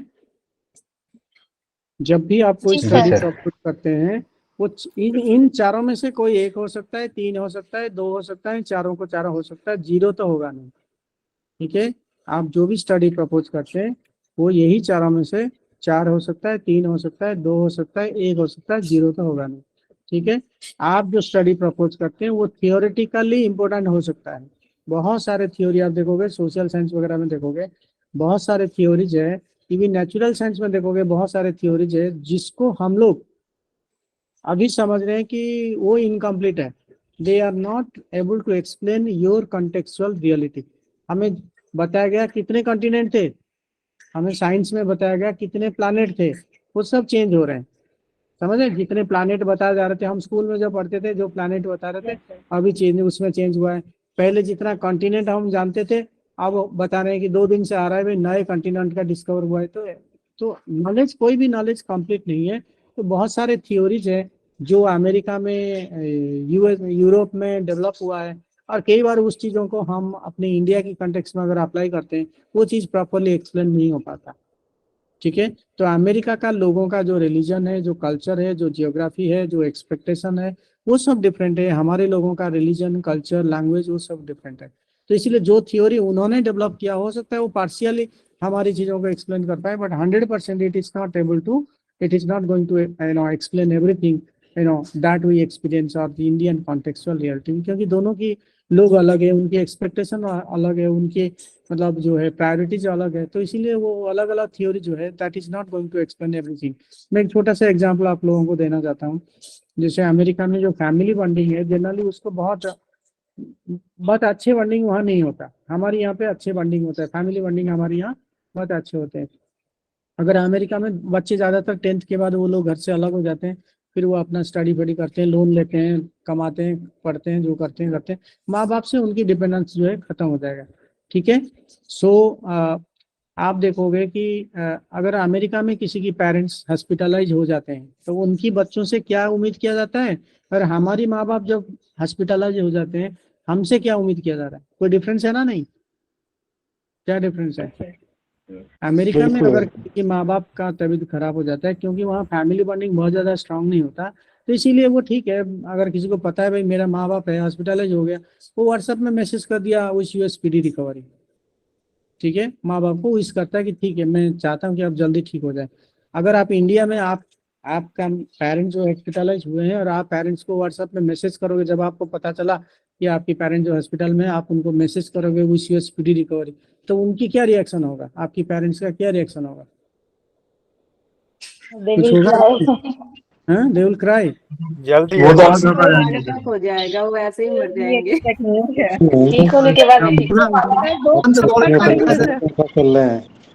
सर गाली दे, जो कुछ आप लोगों ने बताया सब चीज होगा। देखिए हमारे यहाँ पे बॉन्डिंग बहुत स्ट्रांग होता है। अगर आप माँ बाप को जानने के बाद कि वो हॉस्पिटल में है, फिर आप उनको जस्ट आप व्हाट्सएप मैसेज करोगे, जितना गंदे गंदे गालियाँ आता होगा सब गालियाँ आपके लिए छोड़ेंगे। ठीक है, और फिर मतलब जो है आपको सारे, हो सकता है सर पेरेंट्स ही आकर के मार लगा दें। क्या लगा दें?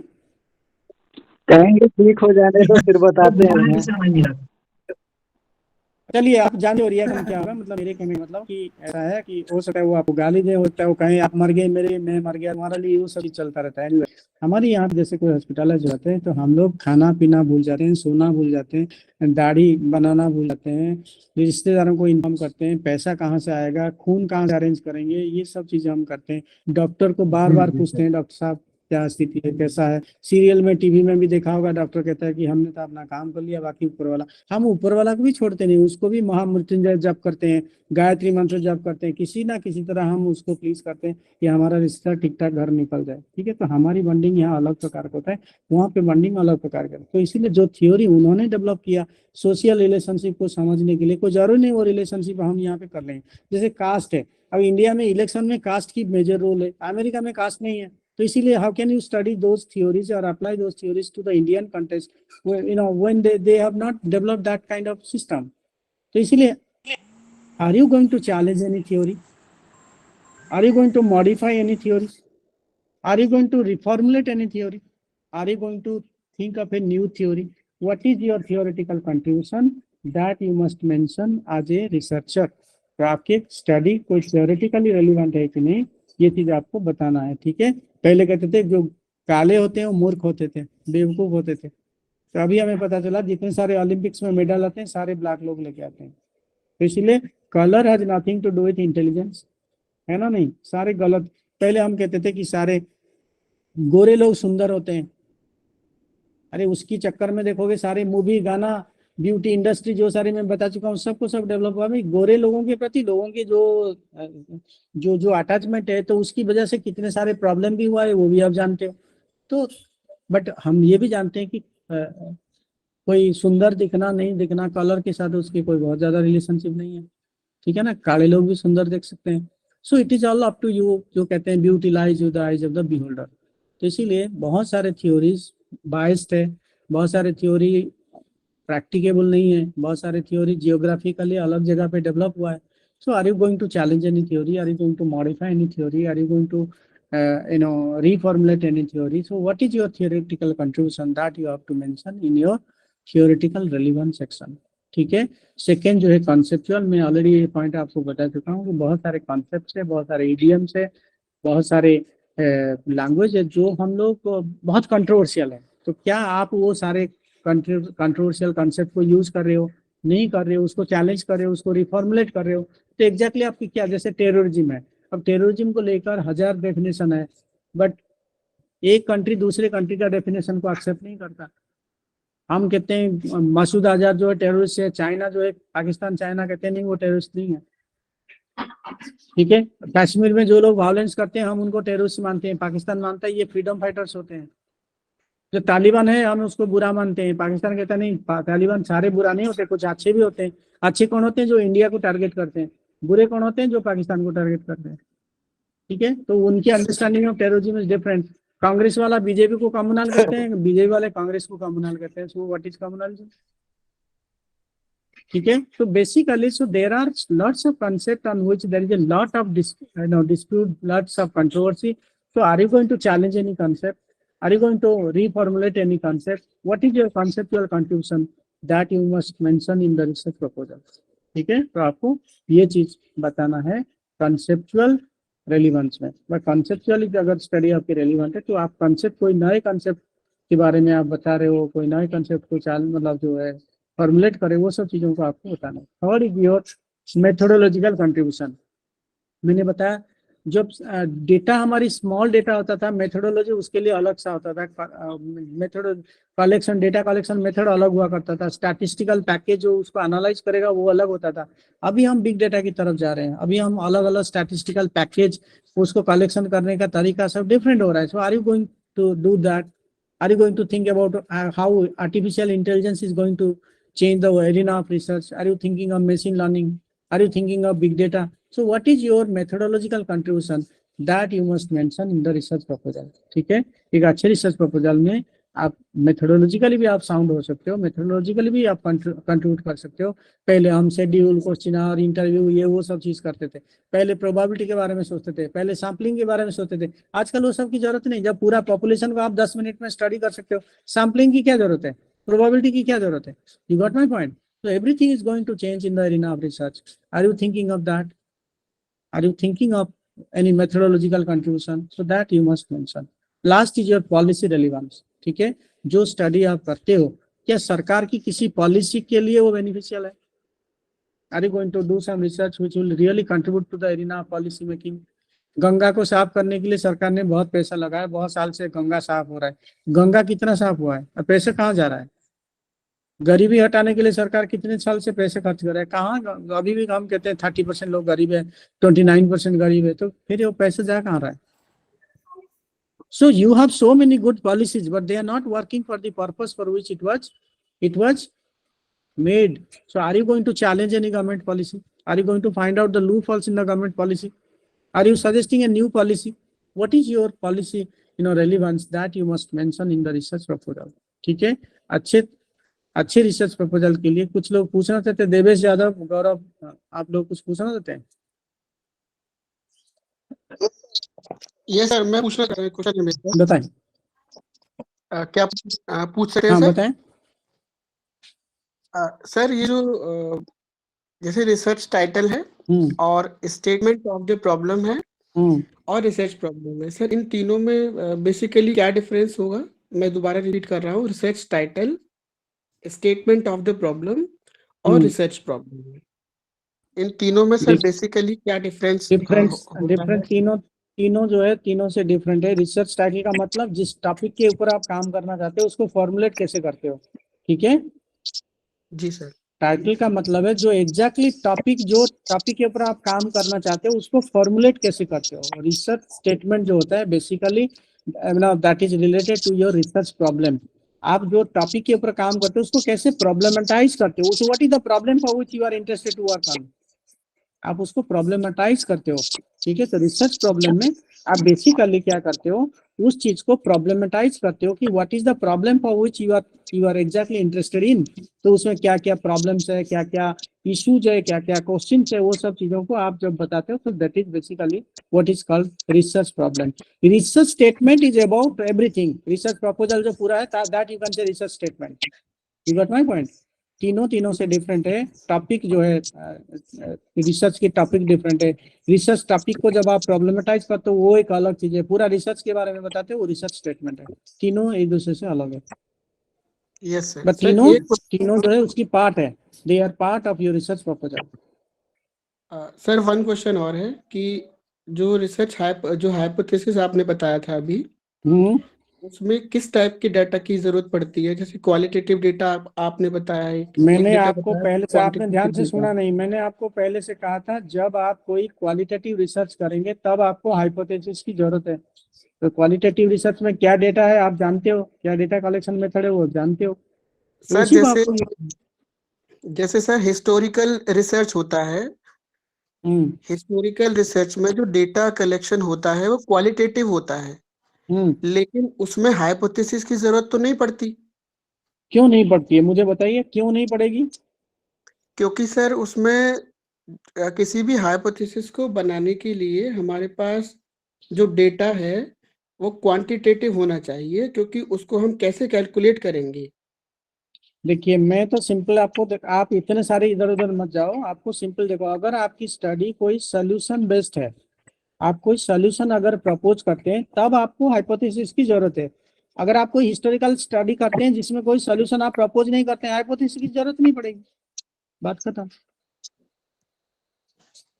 अगर आप कोई मैंने बताया कि जैसे आप मान लो आप कहोगे भाई मैं टेररिज्म को स्टडी कर रहा हूँ और मुझे लगता है पॉवर्टी जो है, अगर पॉवर्टी की वजह से टेररिज्म हो रहा है तो ज्यादातर अगर हम पॉवर्टी इराडिकेट कर लेंगे टेररिज्म अपने आप इराडिकेट हो जाएगा, ठीक है ना। तो अगर आप कोई सोल्यूशन बेस्ड स्टडी करते हैं, मैं ये नहीं कर रहा हूँ हिस्ट्री कर रहे हो, पॉलिटिकल साइंस कर रहे हो, फिजिक्स कर रहे हो, कुछ भी करो, अगर आप एक ही क्राइटेरिया है हाइपोथेसिस की वहां जरूरत पड़ेगी जब आपकी स्टडी सोल्यूशन बेस्ड होगी, बस नहीं होगी तब नहीं होगी।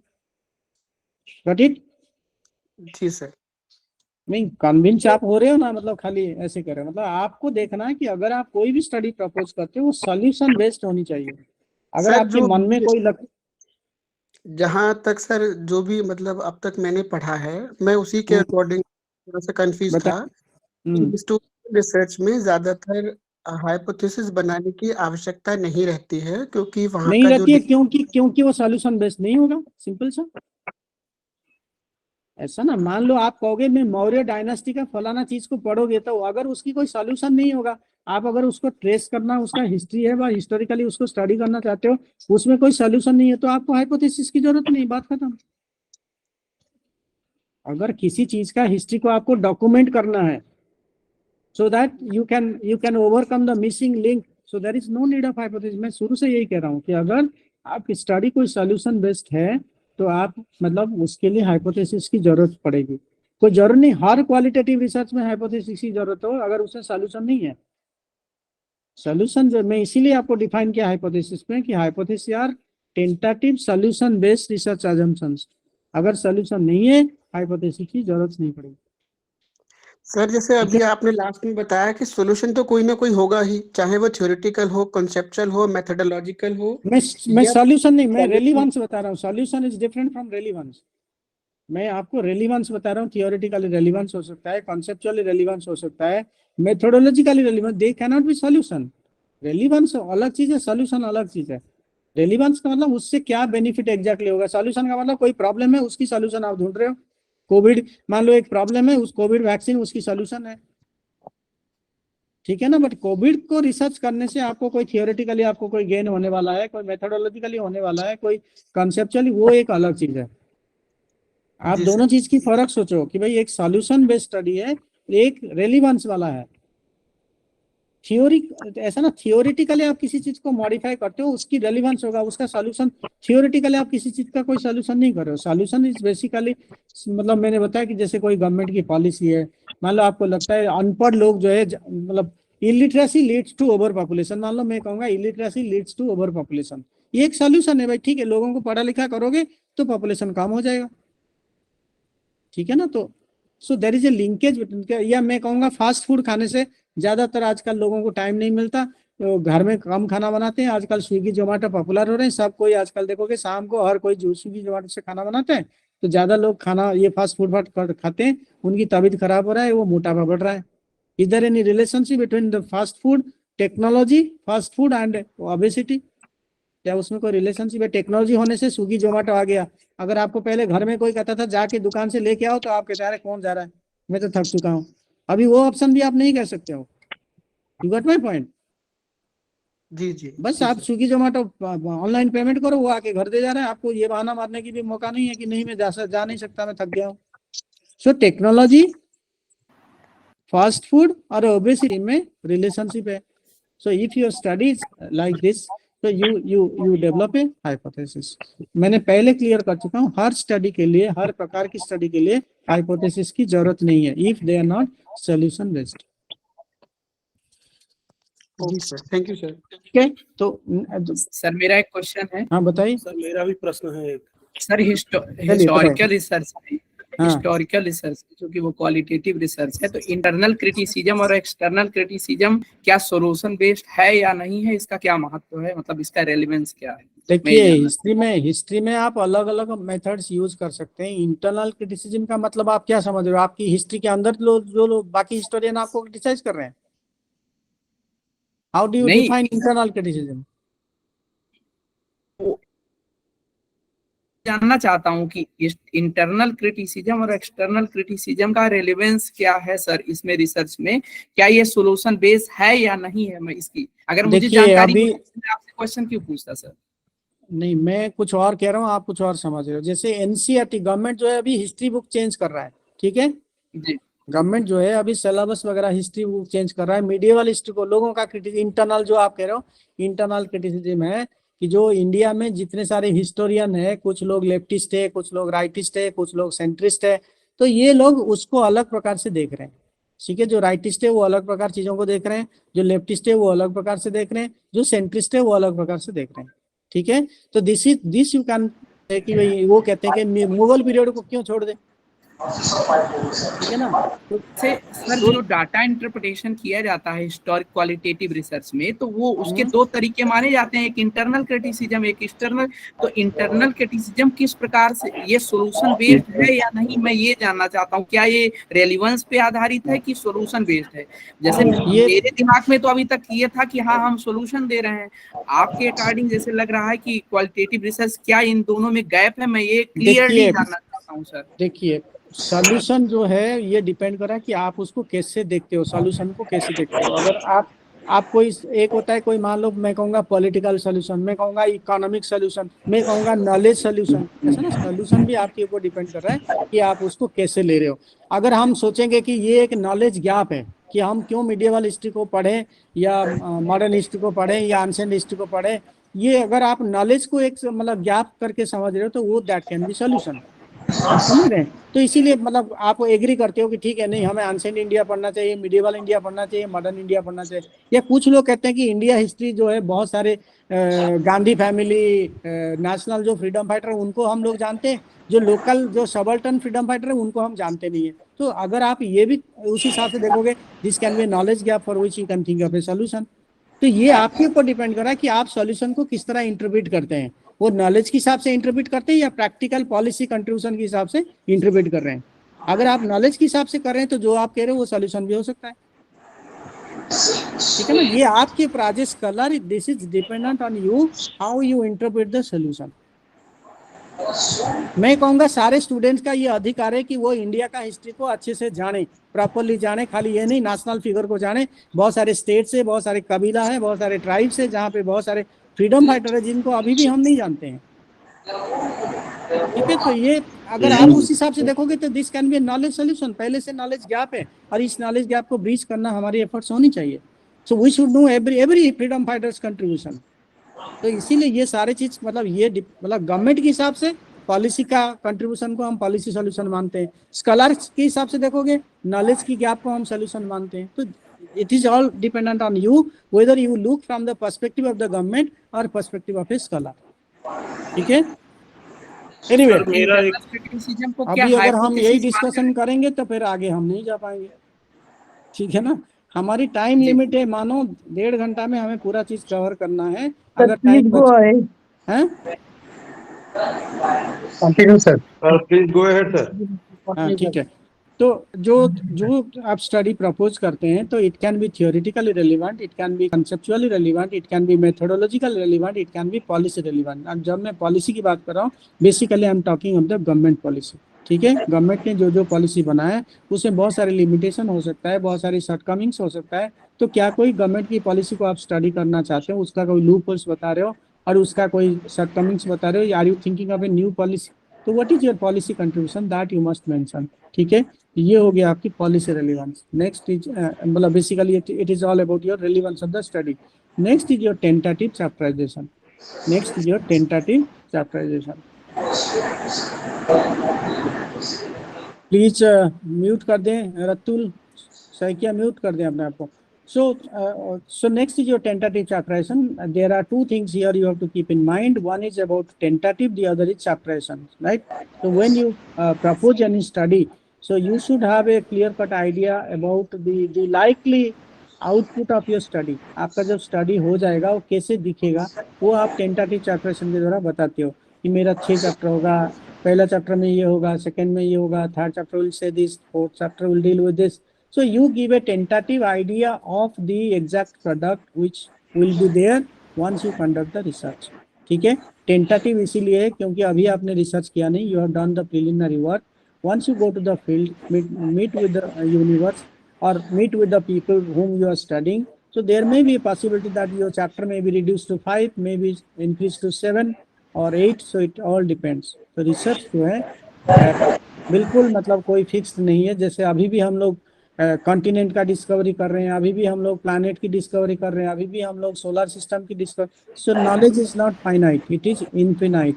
और इसीलिए हम लोग जो है अभी जो प्रपोज रिसर्च करते हैं, उस रिसर्च में हम लोग ये बताते हैं कि जो मेरा स्टडी होगा उसमें कितने सारे चैप्टर होंगे, क्या क्या उसमें मतलब जो है चैप्टर जो है। ये रतुल साइकिया प्लीज म्यूट करें अपने आप को। आप लोग इसीलिए वीडियो शो नहीं करते हो क्योंकि आप लोग दूसरे काम करते हो जब कोई लेक्चर देता है रिसर्च पर्सन।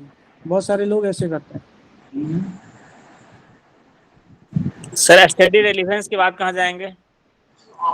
रेलिवेंस के बाद मैंने आपको बताया टेंटेटिव चैप्टराइजेशन में जाओगे।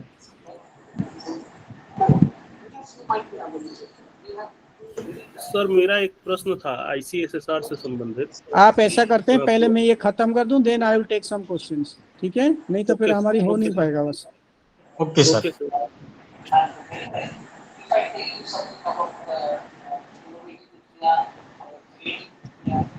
ये रतुल साइकिया जो है उनको म्यूट करने HRDC वाले हैं क्या? AMU HRDC वाले, ये अभी शायद ही इज नॉट हियर तो ही इज अनम्यूटेड और उसे मजहर भाई प्लीज रिमूव रतुल। आप लोग अनम्यूट भी कर देते हो और खुद भी नहीं रहते हो। मैं कितने बार कह चुका हूं इससे डिस्टर्ब हो रहा है, प्लीज म्यूट। एनीवे मजहर भाई सर म्यूट कर दिया है, वो है। थोड़ा सा टाइम लगता है। ठीक है नो इशू। तो जो आपको बताया कि जैसे आप कोई रिसर्च प्रपोजल लिखते हो तो उसमें आपको टेंटेटिव चैप्टराइजेशन के बारे में बताना है। टेंटेटिव इसलिए क्योंकि आपने अभी रिसर्च किया नहीं है। Once you do the actual research you may come up with so many chapters, maybe it is increase, maybe it is decrease, so it is perfectly normal. और research में हम ये चीज को normal मानते हैं because you have done the preliminary work now, you have not done the actual research. Once you go to the field you will come with several suggestions, maybe आपका chapterisation increase होगा, decrease होगा, but ये चीज आपको ध्यान रखना है कि you have to give an idea of the likely nature of the product once it is completed. ठीक है, तो चैप्टराइजेशन में आप वो चीज के बारे में बताते हो जब आपका प्रोडक्ट फाइनल प्रोडक्ट होगा वो कैसे दिखेगा, that you have to mention in the tentative chapterisation. ठीक है, एक और है आपकी बजट। अगर आप कोई रिसर्च प्रोजेक्ट के लिए अप्लाई करते हो तो you have to give a section on budget. ठीक है, बजट के बारे में भी आपको बहुत सारे कंफ्यूजन नहीं होगा क्योंकि आप अगर ICSR की वेबसाइट को विजिट करोगे, हमने वहाँ पे पूरा बजट का जो है पूरा स्केच करके दिया है। आपको सिर्फ पैसा ऐड करना है, कुछ नहीं लिखना है, सब कुछ everything is clearly lay down in the budget section. So in case you want to use that, just copy that one, just write your figure, everything. Research assistant के लिए कितना है, फील्ड ट्रिप के लिए कितना है, डिवाइस के लिए कितना है, सॉफ्टवेयर के लिए कितना है, बुक्स के लिए कितना है, ये सब चीज जो है क्लियरली मेंशन है। So what you have to do is just download that one and just write your figures. आपको फिगर को छोड़ के हेडिंग वगैरह जो है किस हेडिंग में क्या है everything is clearly defined, so you have to do that only. ठीक है। एक होता है टाइम बजटिंग। टाइम बजटिंग का मतलब है कि जो अगर 2 साल की स्टडी है तो 2 साल आप किस तरह पूरा करोगे। ठीक है। फर्स्ट 6 मंथ्स में क्या करोगे, सेकंड 6 मंथ में क्या करोगे, वो डिटेल आपको बताना है अबाउट द प्रोजेक्ट एक्टिविटी। तो आपको किस टाइम में आपको कैसे क्या इस्तेमाल करना है, that you have to mention in that section. ठीक है। तो टाइम बजटिंग भी आपके लिए बहुत ज़्यादा जरूरी है। एंड टाइम बजटिंग भी मान लो जैसे 2 साल का प्रोजेक्ट है तो you have to plan everything to complete everything in 2 years. ठीक है। 3 साल का होगा तो आप फिर उसी हिसाब से प्लान करते हो, so that you have to mention. The last is what is called bibliography. Last is called bibliography. ठीक है। बिब्लियोग्राफी में आपको जैसे बहुत सारे वेराइटीज है बिब्लियोग्राफी का, कई लोग कैसे भी यूज करते हैं, बट इंडिया, साउथ एशिया और यूरोप में ज़्यादातर हम लोग शिकागो मैनुअल स्टाइल यूज करते हैं, और अमेरिका में ज़्यादातर लोग जो है हार्वर्ड रेफरेंस सिस्टम को यूज करते हैं। बहुत सारे लोकल है, बहुत सारे देसी है, साइंस का अलग होता है, वो सब चीज़ें देखो वो तो है, बट जो मेन चलता है वो एक दोनों चलता है। एक तो शिकागो मैनुअल स्टाइल जिसमें नाम से शुरू होता है, सरनेम उसके बाद होता है, तो आप देखोगे नेट में सारे मिल जाएगा। हार्वर्ड रेफरेंस सिस्टम में पहले आपका सरनेम होगा, नाम का कैपिटल लेटर होता है बस, पूरा नाम नहीं होता। फिर ईयर ऑफ पब्लिकेशन आता है, उसमें एक अलग अलग होता है। एग्जैक्ट चीज आपको नेट से मिल जाएगा। But what I am trying to say is, in case you want to apply to any funding council in India, in South Asia, in Europe, you have to follow the Chicago manual style. In case you are applying to any funding council in America, you have to apply the Harvard reference system. But I would suggest you that whenever you apply, please go through their guidelines and prepare the bibliography according to their required format. जैसा उनको चाहिए वैसा आपको बना के देना है। That is the first condition. But generally ये सब चीज चलता है, हार्वर्ड और शिकागो मैनुअल सिस्टम जो है यही दो चलता है ज़्यादातर यूरोपियन, साउथ इंडियन मतलब एशियन और आपका ये सब जगह में, इंडिया में। तो ये चीज़ का आपको ध्यान रखना। मतलब बिब्लियोग्राफी में क्या करना है आपको कि you should right not more than 3 pages of bibliography. अगर 12 पेज का आपका रिपोर्ट मतलब रिसर्च प्रोजेक्ट प्रपोजल है तो कम से कम 3 पेज का आपको बिब्लियोग्राफी बनाना चाहिए, right. So you have to mention at least और you have to add at least 3 pages of bibliography. ठीक है।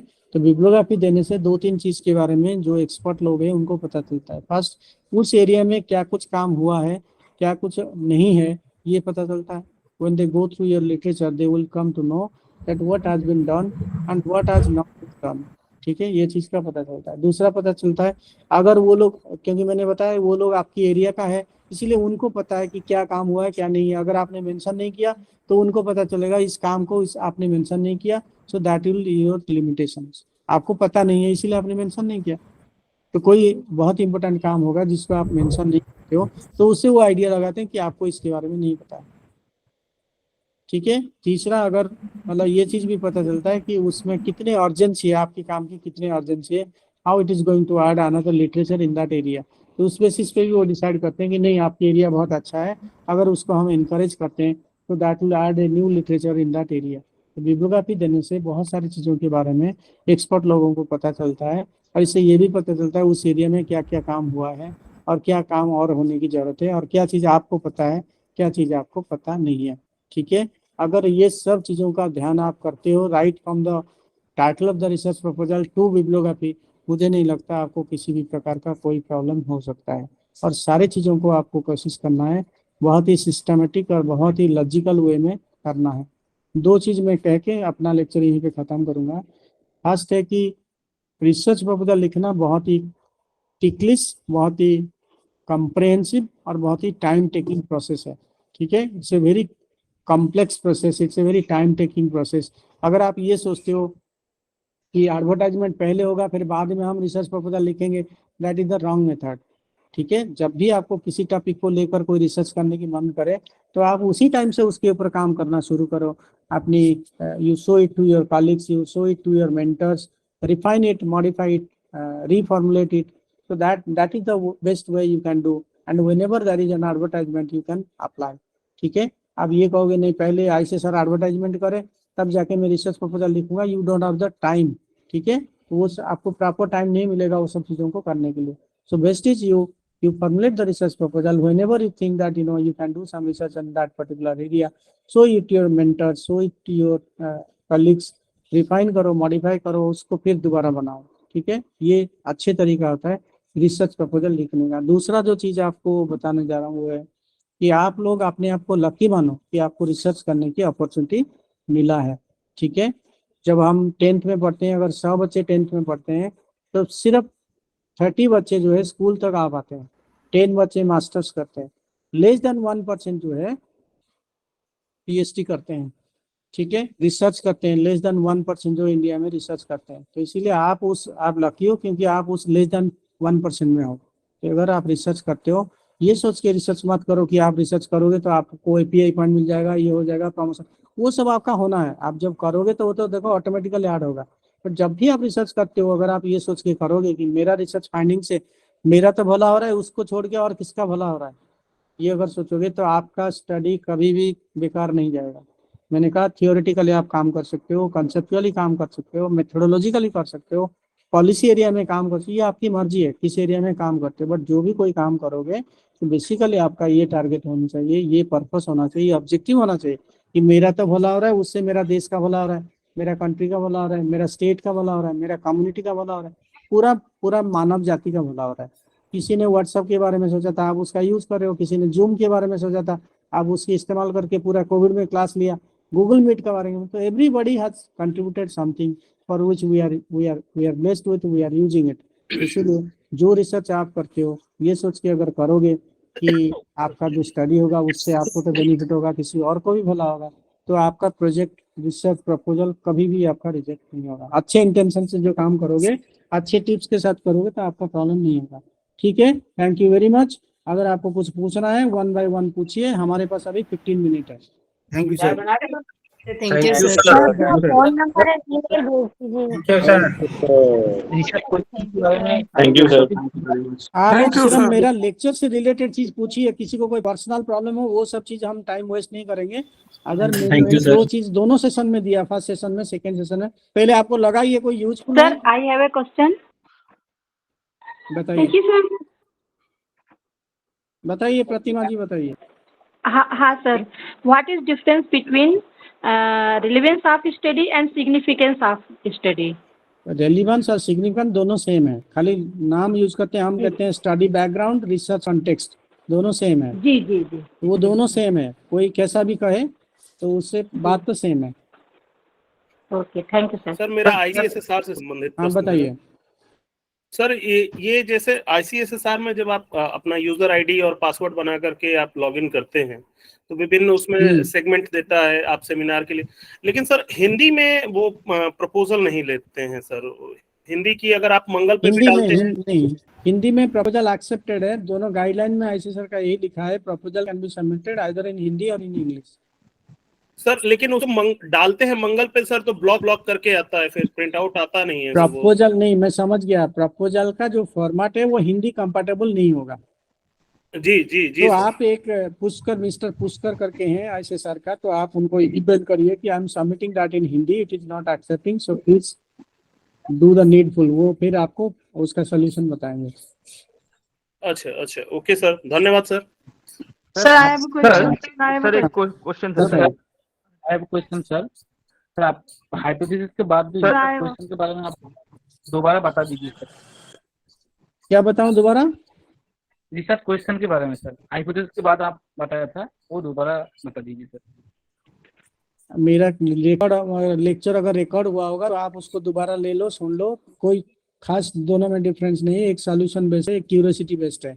रिसर्च क्वेश्चन क्यूरियोसिटी बेस्ड है, हाइपोथेसिस सॉल्यूशन बेस्ड है। दोनों चीज होना चाहिए आपकी रिसर्च प्रपोजल में। सर रिसर्च डेटा सेट सारा जो होगा उसको हम लोग कहाँ रखेंगे? बिब्लियोग्राफी में ही डालेंगे ना? दोबारा बताइए। क्वेश्चनर और डेटा सेट जो होगा जो जिसपे हम लोग काम किए हैं तो उसको बिब्लियोग्राफी में ही डालनी है ना? बिब्लियोग्राफी में क्यों, आप एक सेपरेट मतलब अनेक्सर करके डालो कि this is the tentative questionnaire. Bibliography के साथ उसकी कोई मतलब ऐसा ना, जो क्वेश्चनर बनाओगे तो बिब्लियोग्राफी के साथ उसकी कोई रिलेशनशिप नहीं है। आप उसको सेपरेट अनेक्सर करके कर सकते हो कि this is the tentative questionnaire I have prepared for the research proposal. Sir जो दूसरा जो पूछना था, जो हम लोग कोई पेपर लिखते हैं उसमें जो हम लोग अलग अलग मतलब हेडिंग डालते हैं, जैसे वैसा ही तो ये प्रोजेक्ट का प्रपोजल भी है। अलग अलग हेडिंग दोगे डेफिनेटली। मैंने आपको पूरा का पूरा यही तो पूरा लेक्चर लेके बताया कि आपको किस तरह जो है स्टडी टाइटल से लेकर आपको बिब्लियोग्राफी सर लगभग वही सब टॉपिक यहाँ है जो हम लोग पेपर में लिखते हैं, मटेरियल डिस्कशन, ये शायद से वहाँ भी लिखते हैं, ये बैक क्या वर्क हुआ है। कुछ चीजों को आप जो है यूज करते हो रिसर्च पेपर के दौरान, आप रिव्यू ऑफ लिटरेचर करते हो, वहाँ पे अलग प्रकार से करते हो, बट 3 क्वेश्चन यही रहता है, ठीक है ना। तो वो सब चीज, कुछ चीजों को तो आप यूज कर सकते हो for writing research paper, even book वगैरह करते हो, फर्स्ट चैप्टर या थीसिस लिखते हो, रिसर्च रिपोर्ट लिखते हो, फर्स्ट चैप्टर में आप यही सब चीज बताते हो, मेरा बिब्लियोग्राफी के बारे में, रिव्यू ऑफ लिटरेचर के बारे में बताते हो, आप रिसर्च क्वेश्चंस के हाइपोथेसिस, रिसर्च ऑब्जेक्टिव, सब चीजें आप चैप्टर के बारे में लिखते हैं सर, कि किस चैप्टर में क्या आपने बिल्कुल लिखते हो। सर कंसेप्चुअल फ्रेमवर्क में थोड़ा सा कंफ्यूजन हुआ है, उसको सर थोड़ा सा कंसेप्चुअल फ्रेमवर्क को लेकर कंफ्यूजन हुआ है। क्या कंफ्यूजन है आपको? वो सारे इडियम्स, वो सारे लैंग्वेज, वो सारे वर्ड्स जो आप फ्रीक्वेंटली यूज करना चाहते हैं उसके बारे में बताना है। कि आप कहोगे मैं टेररिज्म का स्टडी कर रहा हूँ, पहले आपको बताना है टेररिज्म कहने से आप क्या समझते हो, आपकी अपनी अंडरस्टैंडिंग होनी चाहिए। ठीक है ना। आप कहोगे मैं टुकड़ा गैंग मतलब जो है, या कोई सेकुलरिज्म, ये सब कम्युनलिज्म स्टडी, पहले आपकी अंडरस्टैंडिंग क्या है, what is your view communalism, that you must clarify. कि मैं ये इस तरह कम्युनलिज्म का मतलब मैं ये समझ रहा हूँ, फीमेल एम्पावर का मतलब मैं ये समझ रहा हूँ, जेंडर का मतलब मैं ये समझ रहा हूँ, जो भी आप वर्ड यूज करने जा रहे हो उसको आपको अपनी अंडरस्टैंडिंग देनी है कि इसका मतलब यही है। And I am going to use that in my study. Thank you, sir. I have a question. Sir आपने पूरा फॉर्मेट सिखा दिया सर, मुझे कुछ स्पेसिमेंस मिल सकते हैं, एग्जांपल, जैसे पूरा फॉर्मेट बना हुआ इसके प्रपोजल्स के, जो मैं देख के पढ़ के और समझ सकती हूँ। आप अगर ICSR की वेबसाइट विजिट करोगे, वो सारी चीज जो मैंने आपको बताया सबको सब वहीं पे लिखा है, क्योंकि उसको मैं खुद डेवलप किया था। तो आप चाहें तो उसका मतलब आपको कोई रिसर्च प्रपोजल मिलेगा नहीं, उसका जो स्केलेटन है वो मिल जाएगा, क्योंकि रिसर्च प्रपोजल कोई वो कॉन्फिडेंशियल होता है, वो शेयर नहीं करते। Okay, thank you sir. Skeleton जो मैंने आप लोगों से डिस्कस किया वो सारी चीज वहीं पे सेम एज इट इज मिल जाएगा। जी सर। सर मेरा एक क्वेश्चन है। हेलो, बताएं। सर फुल रिसर्च पेपर में रेफरेंसेस स्टाइल के बारे में बताइए सर। दोबारा बताइए, क्या पूछ रहे हैं? मैं फुल रिसर्च पेपर जब लिखना हो तो उसके रेफरेंसेस स्टाइल के बारे में सर जानना है। ऐसा है, जो जर्नल में आप देते हैं वो कौन सा स्टाइल फॉलो करते हैं, पहले आपको उसको समझना है। अगर वो शिकागो मैनुअल स्टाइल फॉलो करते हैं, आपको उसी हिसाब से लिखना है। अगर वो हार्वर्ड वाला करते हैं, वो करते हैं, कई लोग API करते हैं, तो अलग अलग जर्नल का अलग अलग रिक्वायरमेंट है। तो आपको मैं जो बताऊंगा हो सकता है वो जर्नल का रिक्वायरमेंट अलग हो, इसलिए मैं कहूँगा कि वो जर्नल का जो गाइडलाइन, ऑथर सबमिशन गाइडलाइन जो है, पहले आप उसको पढ़ें, उनकी हिसाब से उसको बना के भेजें। सर मेरा एक क्वेश्चन है सर। सर मेरा भी एक क्वेश्चन है। बताएं। हाँ बताएं sir, primary source and secondary source, इन दोनों में थोड़ा सा डिफरेंस बता देते हैं। देखिए, सेकेंडरी सोर्स का मतलब जो ऑलरेडी जिसके बारे में बहुत सारे डेटा है, जिसके बारे में बहुत सारे काम हुआ है। प्राइमरी सोर्सेस का मतलब है जिसके बारे में कुछ ज़्यादा कुछ इन्फॉर्मेशन नहीं है, आप जो नए डेटा जनरेट करोगे, that is called primary source. Okay sir. ठीक है। जो न्यूली आप जो काम कर रहे हो, जिससे नए डेटा जनरेट कर रहे हो, नए कुछ आप इंफॉर्मेशन जनरेट कर रहे हो, that is what is called primary. जो ऑलरेडी जिसके बारे में काम हुआ है, लिटरेचर बहुत सारे हैं, बुक्स है, जर्नल्स है, वो सब सेकेंडरी है। ओके सर, ये स्कोपस का क्या मतलब होता है सर? स्कोपस सर, जर्नल में स्कोपस होता है, क्या मतलब है सर? स्कोपस एक जस्ट एक इंटरनेशनल पब्लिशिंग हाउस है, तो उन्होंने एक ग्रेडिंग फेडिंग करके रखे हैं, बहुत पैसा अच्छे खास कमा रहे हैं। उन्होंने जर्नल का सब ग्रेडिंग किया है, ये जर्नल का कैटेगरी A है, कैटेगरी B है, कैटेगरी C है, इसकी इम्पैक्ट फैक्टर ये है, वो सब चीज़ करके रखे हैं। Scopus is basically a global publishing house which is doing all the work on grading on different journals.